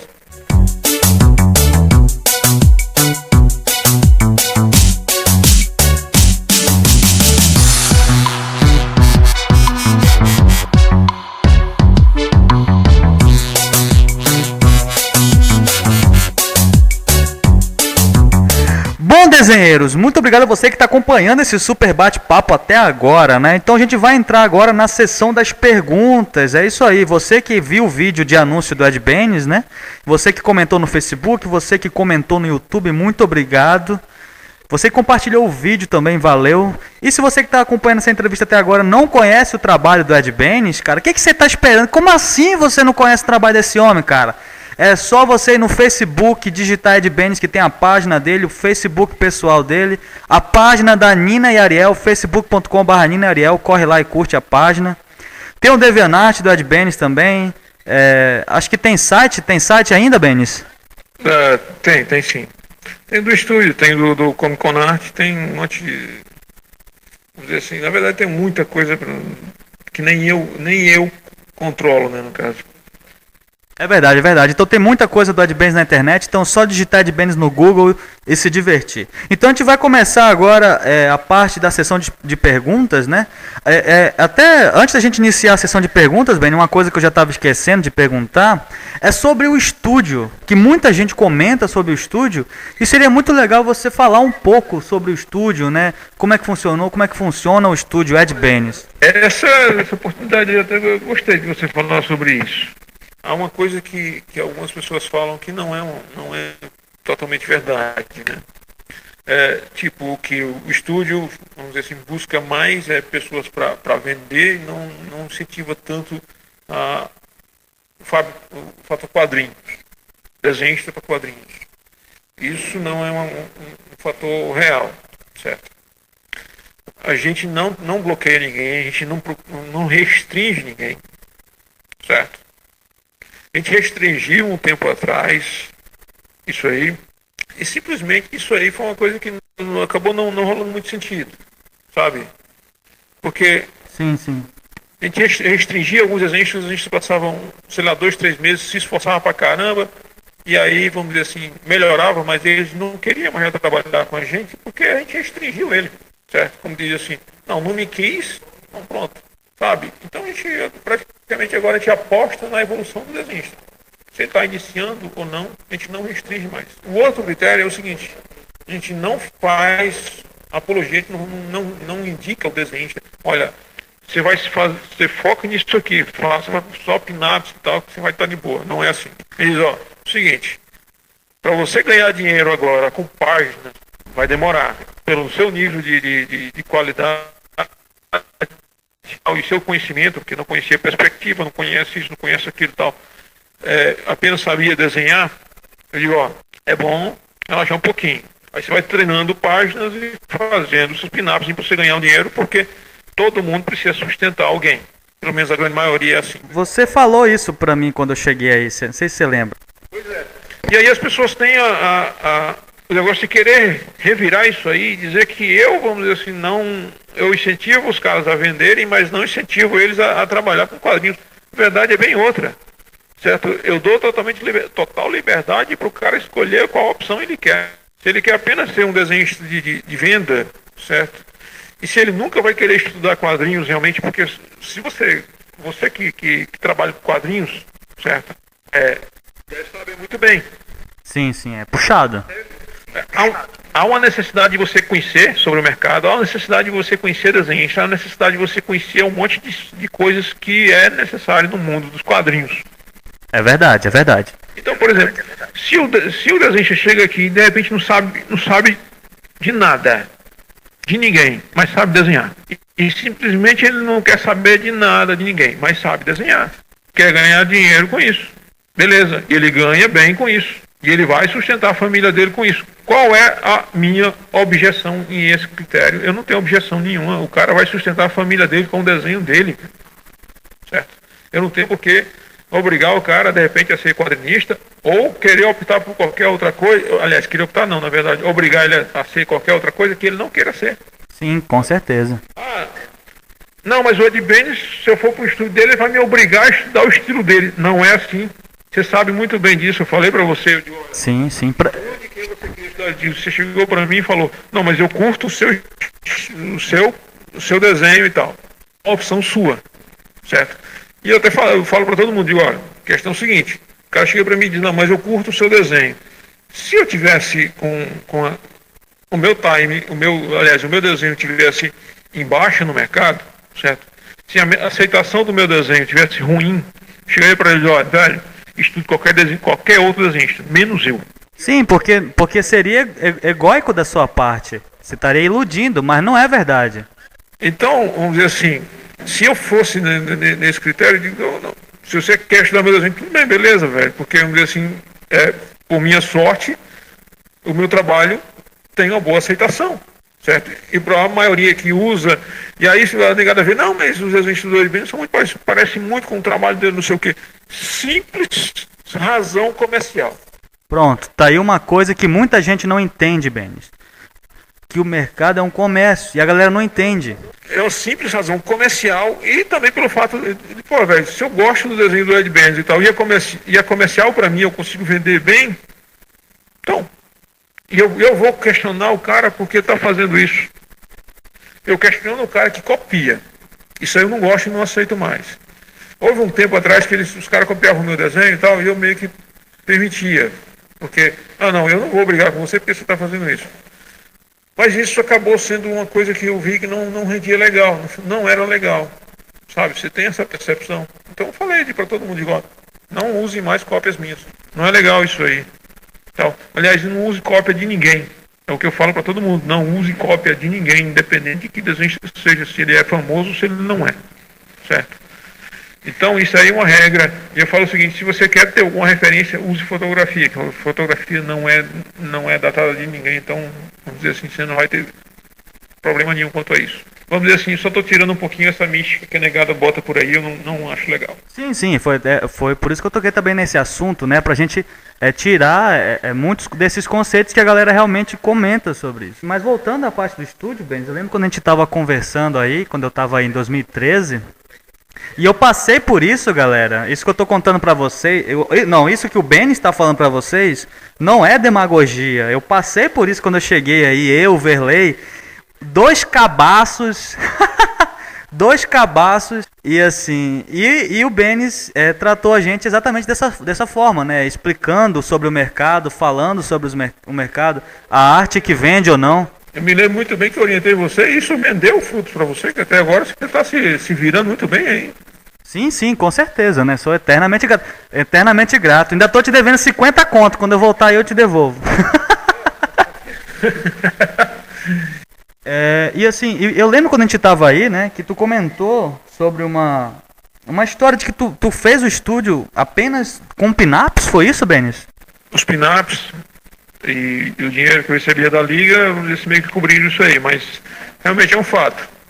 Nos fins de semana eu só trabalhava fazendo pin-ups e tal. A quantidade de pin-ups era até razoável, eu fazia bem rápido. Trabalhava, vamos dizer assim, começava cedinho pela manhã e terminava lá pelas 10, 11 horas da noite e tal. Isso no sábado e no domingo. E realmente, vamos dizer assim, cerca de 70%, 80% foi realmente em cima de pin-ups. Isso foi quando, Benes, essa criação do estúdio? Foi 2010 ou foi antes? Olha, o estúdio começou a se formar em 2007, mais ou menos. Em 2008 a gente já tinha se mudado, a gente começou a trabalhar aqui. Toda a construção começou em 2006 ou 2005, não sei. O início foi em 2006, eu acho.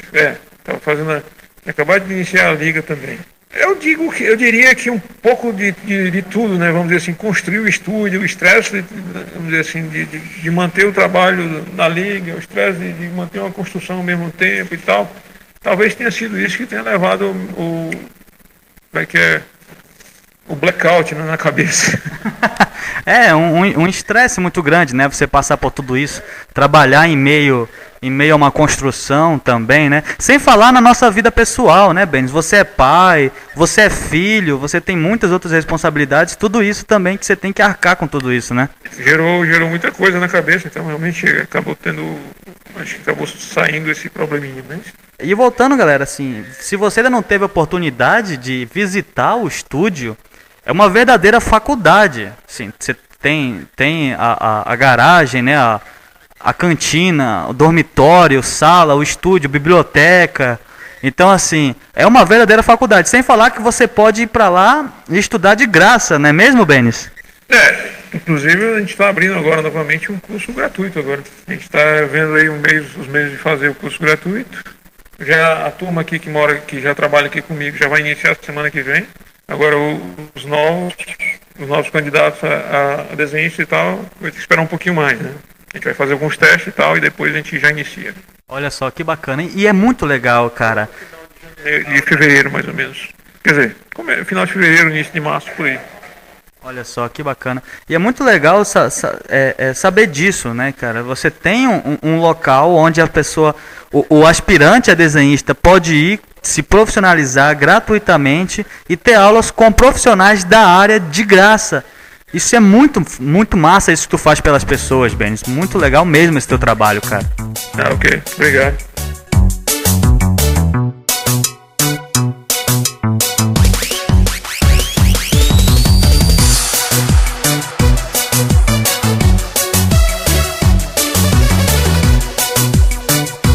Bom, galera, a gente tá conversando demais, é um papo muito legal, assim, muito enriquecedor toda essa trajetória do Ed Benes, né?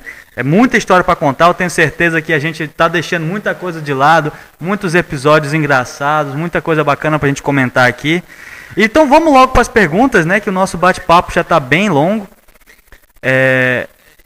E eu vou começar aqui pelas perguntas que vieram lá do YouTube. Lembrando, galera, que algumas perguntas eu notei que a gente já respondeu. Sobre Nina e Ariel, a gente já respondeu. Sobre o estúdio, acabamos de responder. Sobre o trabalho do Benes, algumas também já respondemos. Então eu vou me ater aqui nas que a gente ainda não comentou, ok? A pergunta do Gabriel José. A pergunta dele é o seguinte: sou muito fã do Ed Benes, levo ele como inspiração, pois tenho o sonho de trabalhar com quadrinhos. Eu tenho a dúvida de saber se o Ed já domina inglês ou vai na companhia de alguém que saiba, já que ele viajou para Nova York em 2016. Outra pergunta é se ele pretende voltar a fazer vídeos para o seu canal no YouTube. E uma pergunta bem zoeira, para não perder a graça: a mulher do Ed Benes não briga por ele desenhar mulheres tão sensuais? Bom, primeiro o seguinte, né, no caso, a questão do inglês, né, a gente está cuidando disso. Eu ainda não tenho fluência em inglês, tenho assim, um pouquinho de conhecimento e tal. Que dá para me virar um pouco, não dá para passar fome lá nos Estados Unidos, nem nada. Dá para conversar um pouquinho, conversar, diria assim, não bater papo, mas pelo menos, me fazer entender, né, em algumas situações. Mas não tenho fluência em inglês. Mas a gente está tratando desse assunto, está tentando resolver isso aí. Já estamos fazendo curso de inglês e tudo mais. E vamos acabar com esse probleminha. Quanto a outra questão, que agora não estou lembrando aqui, era o... A outra pergunta dele era sobre as mulheres sensuais. Se a sua mulher não acha ruim. Minha mulher, na verdade, ela curte pra caramba isso aí. Ela adora. É interessante esse detalhe, né? Porque me parece que esse tipo de coisa incomoda mulheres. Esse tipo de desenho parece incomodar mais os homens do que as mulheres, né? Tirando das mulheres, como é que chama? Das feministas. Talvez incomode, não sei. Mas tem uma feminista quando daqui que ela não se incomoda. Ela acha muito legal, muito bonito. Eu diria o seguinte, é uma coisa um tanto estranha, diria. Porque, por exemplo, eu fui para San Diego e a recepção do lado feminino era bem grande, vamos dizer assim. Não tem tanto fã feminino assim, mas lá tinha, vamos dizer assim, as pessoas gostavam muito do meu desenho. Olha só, bem interessante isso, né? Uma das pessoas, por exemplo, a única fã que chegou para mim, olha, diria, né, o único fã que realmente chorou quando me viu foi uma mulher. E tem vídeo no YouTube. Você pode procurar que tem esse vídeo aí. E ela, vamos dizer assim, eu diria que seria o maior fã que eu teria, né, até então. Então, não vejo muito sentido nessa coisa. A minha esposa, por exemplo, ela adora o meu trabalho, o sistema que eu faço às mulheres e tudo mais. As meninas, as mulheres que andam aqui, todo mundo fala a mesma coisa. Certo? Não conheci ninguém até hoje, nenhuma mulher até hoje, que falasse um ai ou alguma coisa ruim. A única coisa que elas dizem é o seguinte: essas mulheres que você desenha não existem. São desenhos, né? Eu faço, tipo, se eu vou pegar alguma fotografia e tal, se eu achar legal, eu mexo em alguma coisinha aqui e ali, tipo, faço uma lipo, faço uma coisa. Mas sabe, não existe esse tipo de coisa. A outra pergunta dele, Benes, era quando é que volta os vídeos do seu canal no YouTube? Era exatamente isso aí. Os vídeos, por enquanto, como eu disse, eu já até respondi isso aí, né? Eu estava vendo isso daí, vendo como agora colocar isso junto na agenda, porque é uma coisa que toma um certo tempo. Se você faz vídeo, você deve saber que isso toma um pouquinho de tempo. Nossa, cara, é muito, muito tempo. Preciso me organizar para que os vídeos, né, que eu possa fazer e tal. Então, Se eu desistir por completo, não. Vamos dizer assim, eu acho que estava ajudando as pessoas. Se as pessoas estão pedindo, é porque estava ajudando de alguma forma, né, no caso. Sim, com certeza. Então vou tentar retomar em algum período aí e tal. E ele que tenha paciência, que a coisa vai sair. E próxima vez que eu for em Limoeiro, eu vou fazer uma live aí, direto do estúdio. A próxima pergunta é do G Drawing Days, e ele comenta o seguinte: te sigo em todas as redes sociais e te levo como um exemplo. Uma pergunta tanto para você quanto para o Ed Benes. Quando vocês estão produzindo para as editoras americanas, como funciona a parte de balões de diálogos nas páginas? Vocês, quando vão entregar os layouts, deixam espaço para esse fim no quadro e na página, ou isso é acrescentado depois, e sim por um outro profissional, letrista? E os balões e palavras são colocados por algum software? Sempre tive esse questionamento. Obrigado pela oportunidade de ceder esse espaço para perguntas. Um abraço. É o seguinte, o sistema de balões, quando a gente pega um roteiro aqui, eles meio que descrevem o seguinte, né? Quando há necessidade de um espaço maior para texto e tudo mais, eles pedem, eles falam, o roteirista fala, diz, olha, vai ter muito texto aqui, então deixar espaço. Então a gente já toma um cuidado para manter o espaço e tal, para que ele tenha capacidade de trabalhar. Só que às vezes a gente nunca sabe exatamente quanto de espaço ele realmente precisa, né? E acontece às vezes ele tem que cortar a imagem, mas isso é um detalhe. O outro detalhe é o seguinte: o balonamento tem sim hoje em dia um recurso digital, coisa que não era coisa comum no passado. Na época que eu comecei aqui no Brasil, eles faziam balão tudo manual, né? Escrevia tudo manual, era tudo feito à mão. Hoje em dia tem o computador, tem as letrinhas e tal, tudo mais. Então a gente tem sim que tomar um cuidado com os balões. Tem alguns momentos que um personagem fala antes do que o outro, eles têm que tomar um cuidado em deixar o personagem em certa posição para que ele não atrapalhe o sistema de balões. Então realmente o esquema de balões tem influência sim no desenho.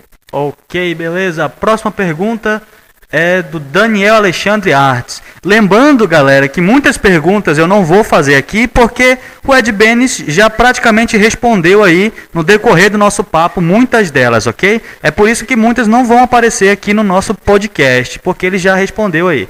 A próxima pergunta aqui do Daniel Alexandre Artes, ele comenta uma coisa bem interessante, Benes. Ele fala o seguinte: quando iniciante, qual a forma correta e eficaz de divulgar suas artes? E na opinião de você, o que os mestres já consagrados tinham, ou têm, né, alguns que ainda estão vivos, que falta nessa nova geração de aspirantes a artista? Valeu, um grande abraço. Que os grandes mestres tinham, que hoje os aspirantes não têm? Isso. Bom, os grandes mestres, na verdade, né, vamos dizer assim, um aspirante dificilmente vai ter a capacidade por exemplo, de um grande mestre, como por exemplo John Buscema, como na minha época era John Buscema, era John Barney, era o Garcia Lopes. Eram os dois que eu acompanhava mais, o Garcia Lopes, né, que eu via, mas eu era muito ligado à linha Marvel, né, exatamente o Conan. Logo depois que eu conheci o Conan, foi praticamente excluído qualquer outra coisa. Eu não via mais nada. Mas aí é o seguinte, né, o que eu vejo hoje, não vejo tanta diferença do passado, mas sim uma evolução muito grande em relação ao critério artístico, né? Antes, vamos dizer assim, é lógico, vamos dizer assim, a tecnologia vai aumentando, as coisas tudo vai acelerando, tudo vai aumentando e tudo mais. Então hoje em dia está tudo muito mudado da época atrás para agora. Eu diria o seguinte: você vê o trabalho de você continua sendo uma grande referência, porque a capacidade anatômica dele era muito grande. Eu sinto falta, às vezes, que eu poderia dizer, às vezes é a despreocupação em relação a isso, né? A despreocupação em relação a ter uma boa anatomia hoje em dia, né? Isso aí não é uma coisa que eu sinto falta, não é uma coisa que seja primordial, nem que eu seja contra tais coisas, né? Somente gosto muito do critério de John Buscema, do critério que me deu o alicerce e tudo mais. Mas isso não deixa de eu gostar vamos dizer assim, dos trabalhos atuais, de tudo que é feito hoje em dia. Eu acho que agora quem é iniciante não vai ter tal coisa. Iniciante, quem é principiante mesmo. Não vai ter todas essas informações, não vai ter todo esse conhecimento já. Ele precisa estudar, precisa buscar. E é só assim que a coisa vai pra frente. Tem que estudar pra caramba, tem que estudar muito. Muito, eu digo, não é pouco, não é muito, é muito mesmo.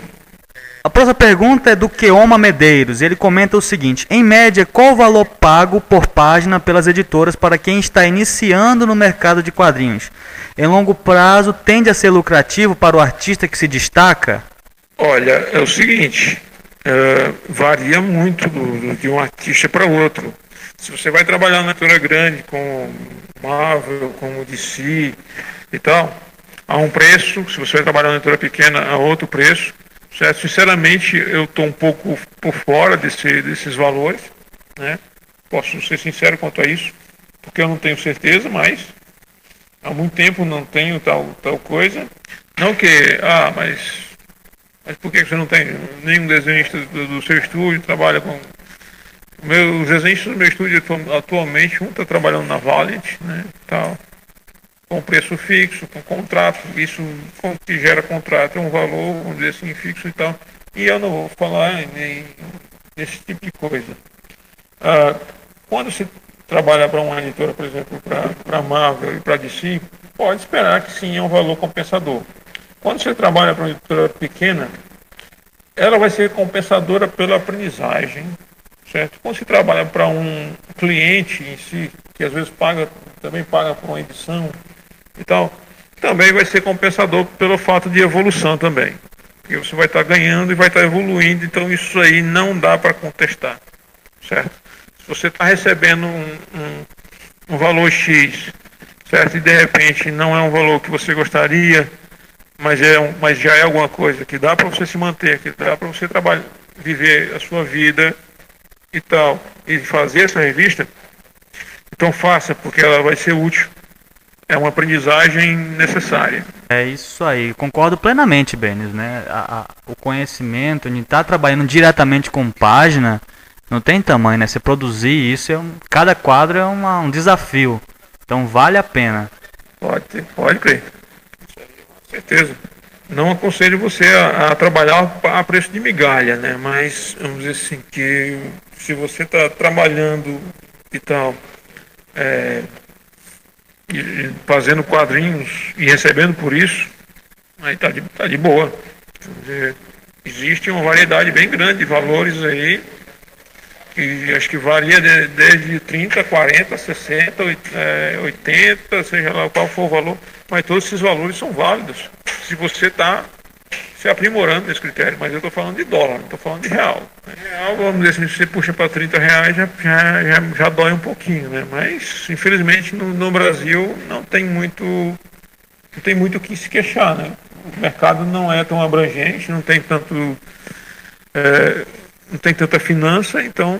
E também, hoje também lá fora, Benis, também tem editoras independentes, né, cara? E essas independentes, elas têm valores interessantes até, né? Tem muitos artistas que trabalham só com independentes e conseguem bons valores.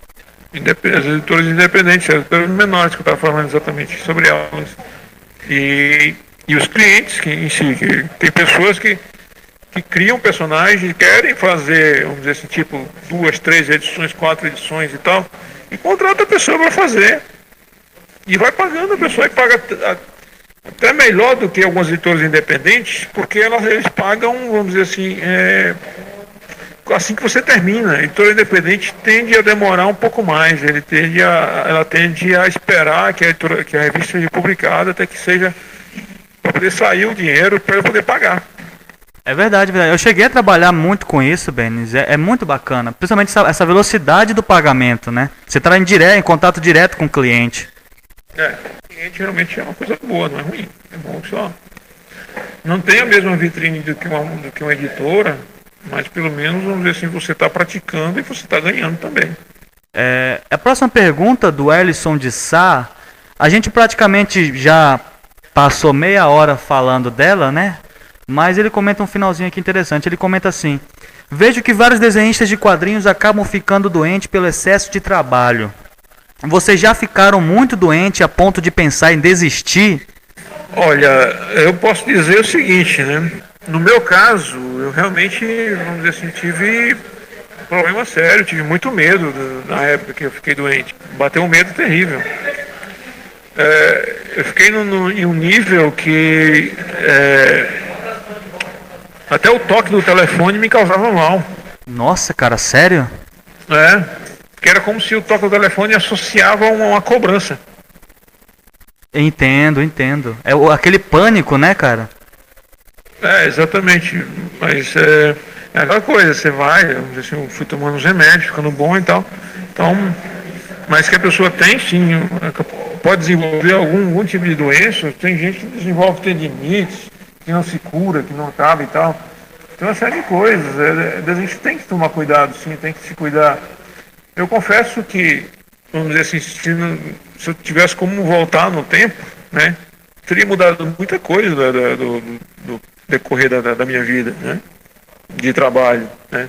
Teria evitado muita coisa para não ter tido tais coisas, não ter tido esses problemas e tal.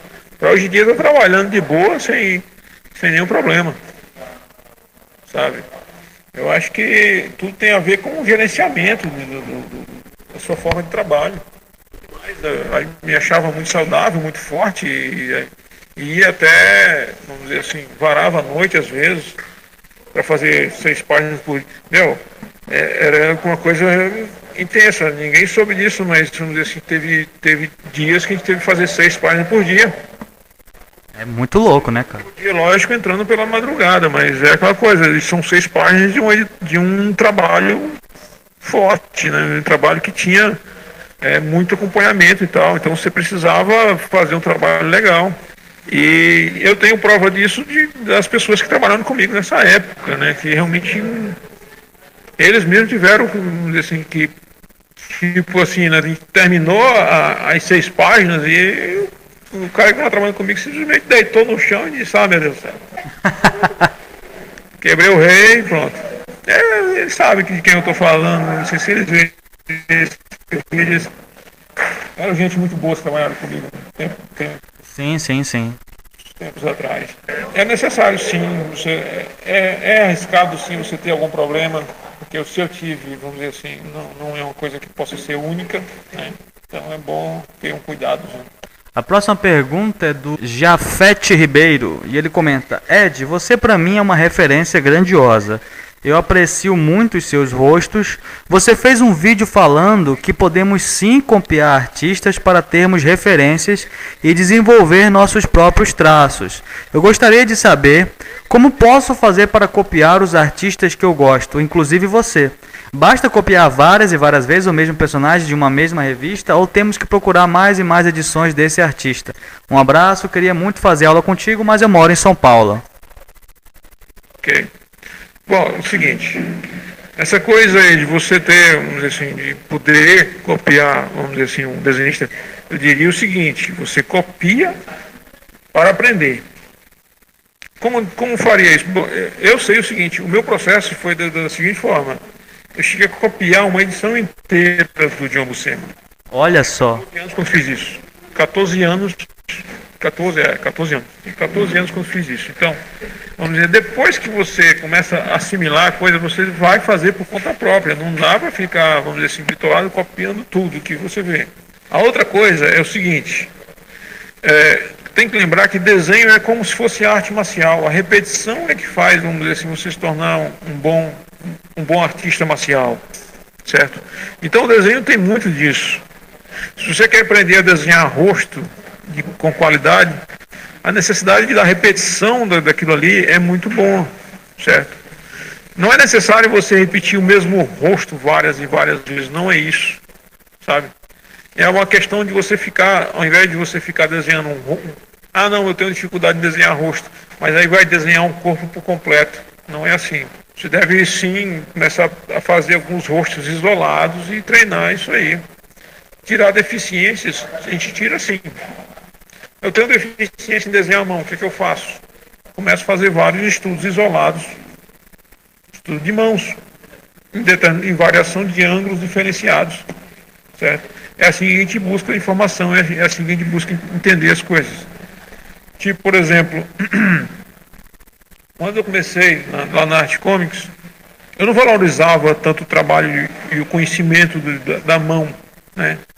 De como era o movimento da mão, de como fazer a naturalidade e tal, como trazer naturalidade à mão e tudo mais. Então isso, bom, foi meio que incentivo do pessoal que eu trabalhava lá. O Roger Cruz era muito apaixonado por desenhar mãos com características bem específicas, sabe? Isso acabou me infectando lá também. Eu meio que comecei a olhar mãos de um jeito diferente, comecei a querer também aprender isso aí. Então, a utilização, estudar e avaliar e rever, vamos dizer assim, e tentar ver como é que é. E olhar para a minha própria mão mas muitas vezes, sabe? Isso é o que faz com que você busque muito, aprenda muita coisa, né? É pegar a informação e utilizá-la. Não dá para você querer aprender sem usar. Sem buscar informação, sem buscar, vamos dizer assim, variáveis. E, vamos dizer assim, não, eu aprendi o rosto de frente, então tá bom para mim. Não é assim que funciona. Sabe?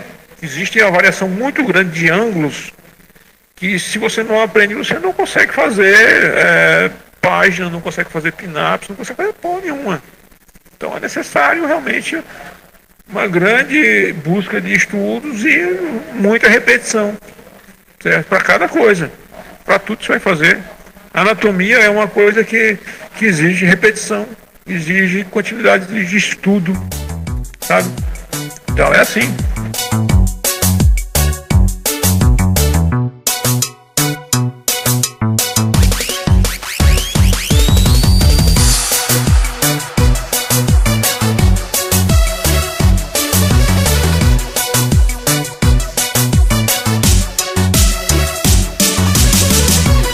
Galera, eu gostaria de agradecer muito a todos vocês que comentaram, né? Muitas, como eu falei, né? Muitas das perguntas eram repetidas, eu tirei da lista e muitas delas já foram respondidas aí no decorrer da nossa conversa. Eu gostaria muito de agradecer a você que ficou ouvindo a gente até aqui, né? Até o final desse podcast. Eu espero que você tenha gostado desse formato de podcast, né? Se você gostou desse formato só de áudio, é muito melhor para produzir. Então, se você gostou, me avise que eu vou continuar produzindo, né? Mais podcasts desse formato aqui, só áudio, né? Bom, galera, chegamos ao final desse primeiro podcast. E eu quero agradecer imensamente ao Ed Benes por ter aceito esse convite de estar aqui no canal.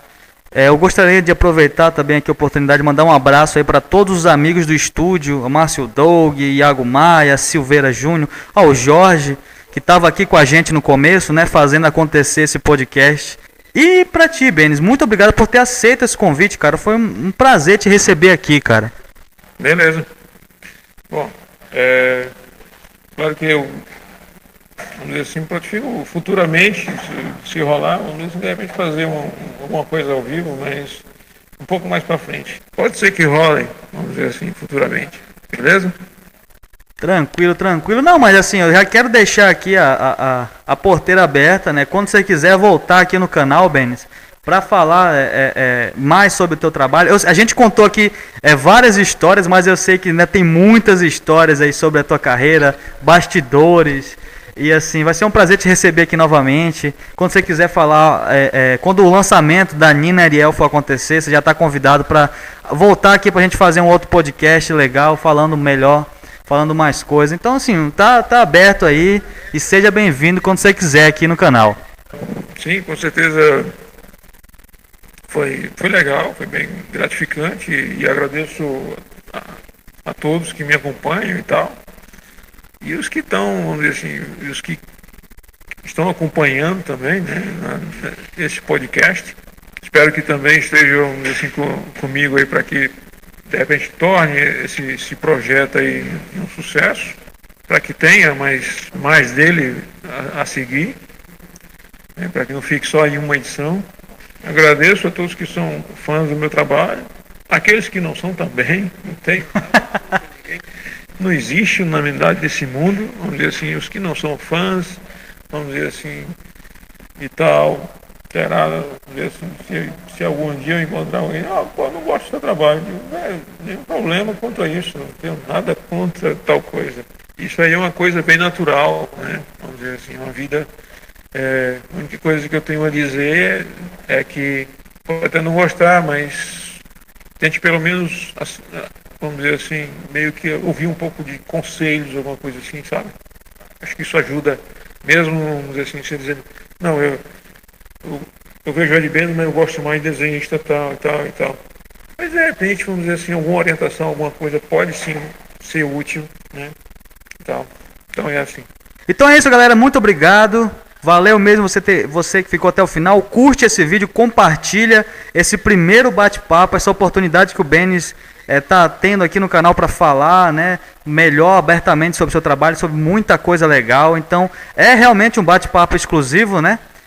O Ed Barros até me aconselhou a pegar esses vídeos, essas entrevistas e dar um jeito de pôr elas em inglês, né? Porque os artistas têm muitos fãs nos Estados Unidos que adorariam ter o privilégio de estar ouvindo 2 horas de bate-papo com os artistas que eles são fãs, assim.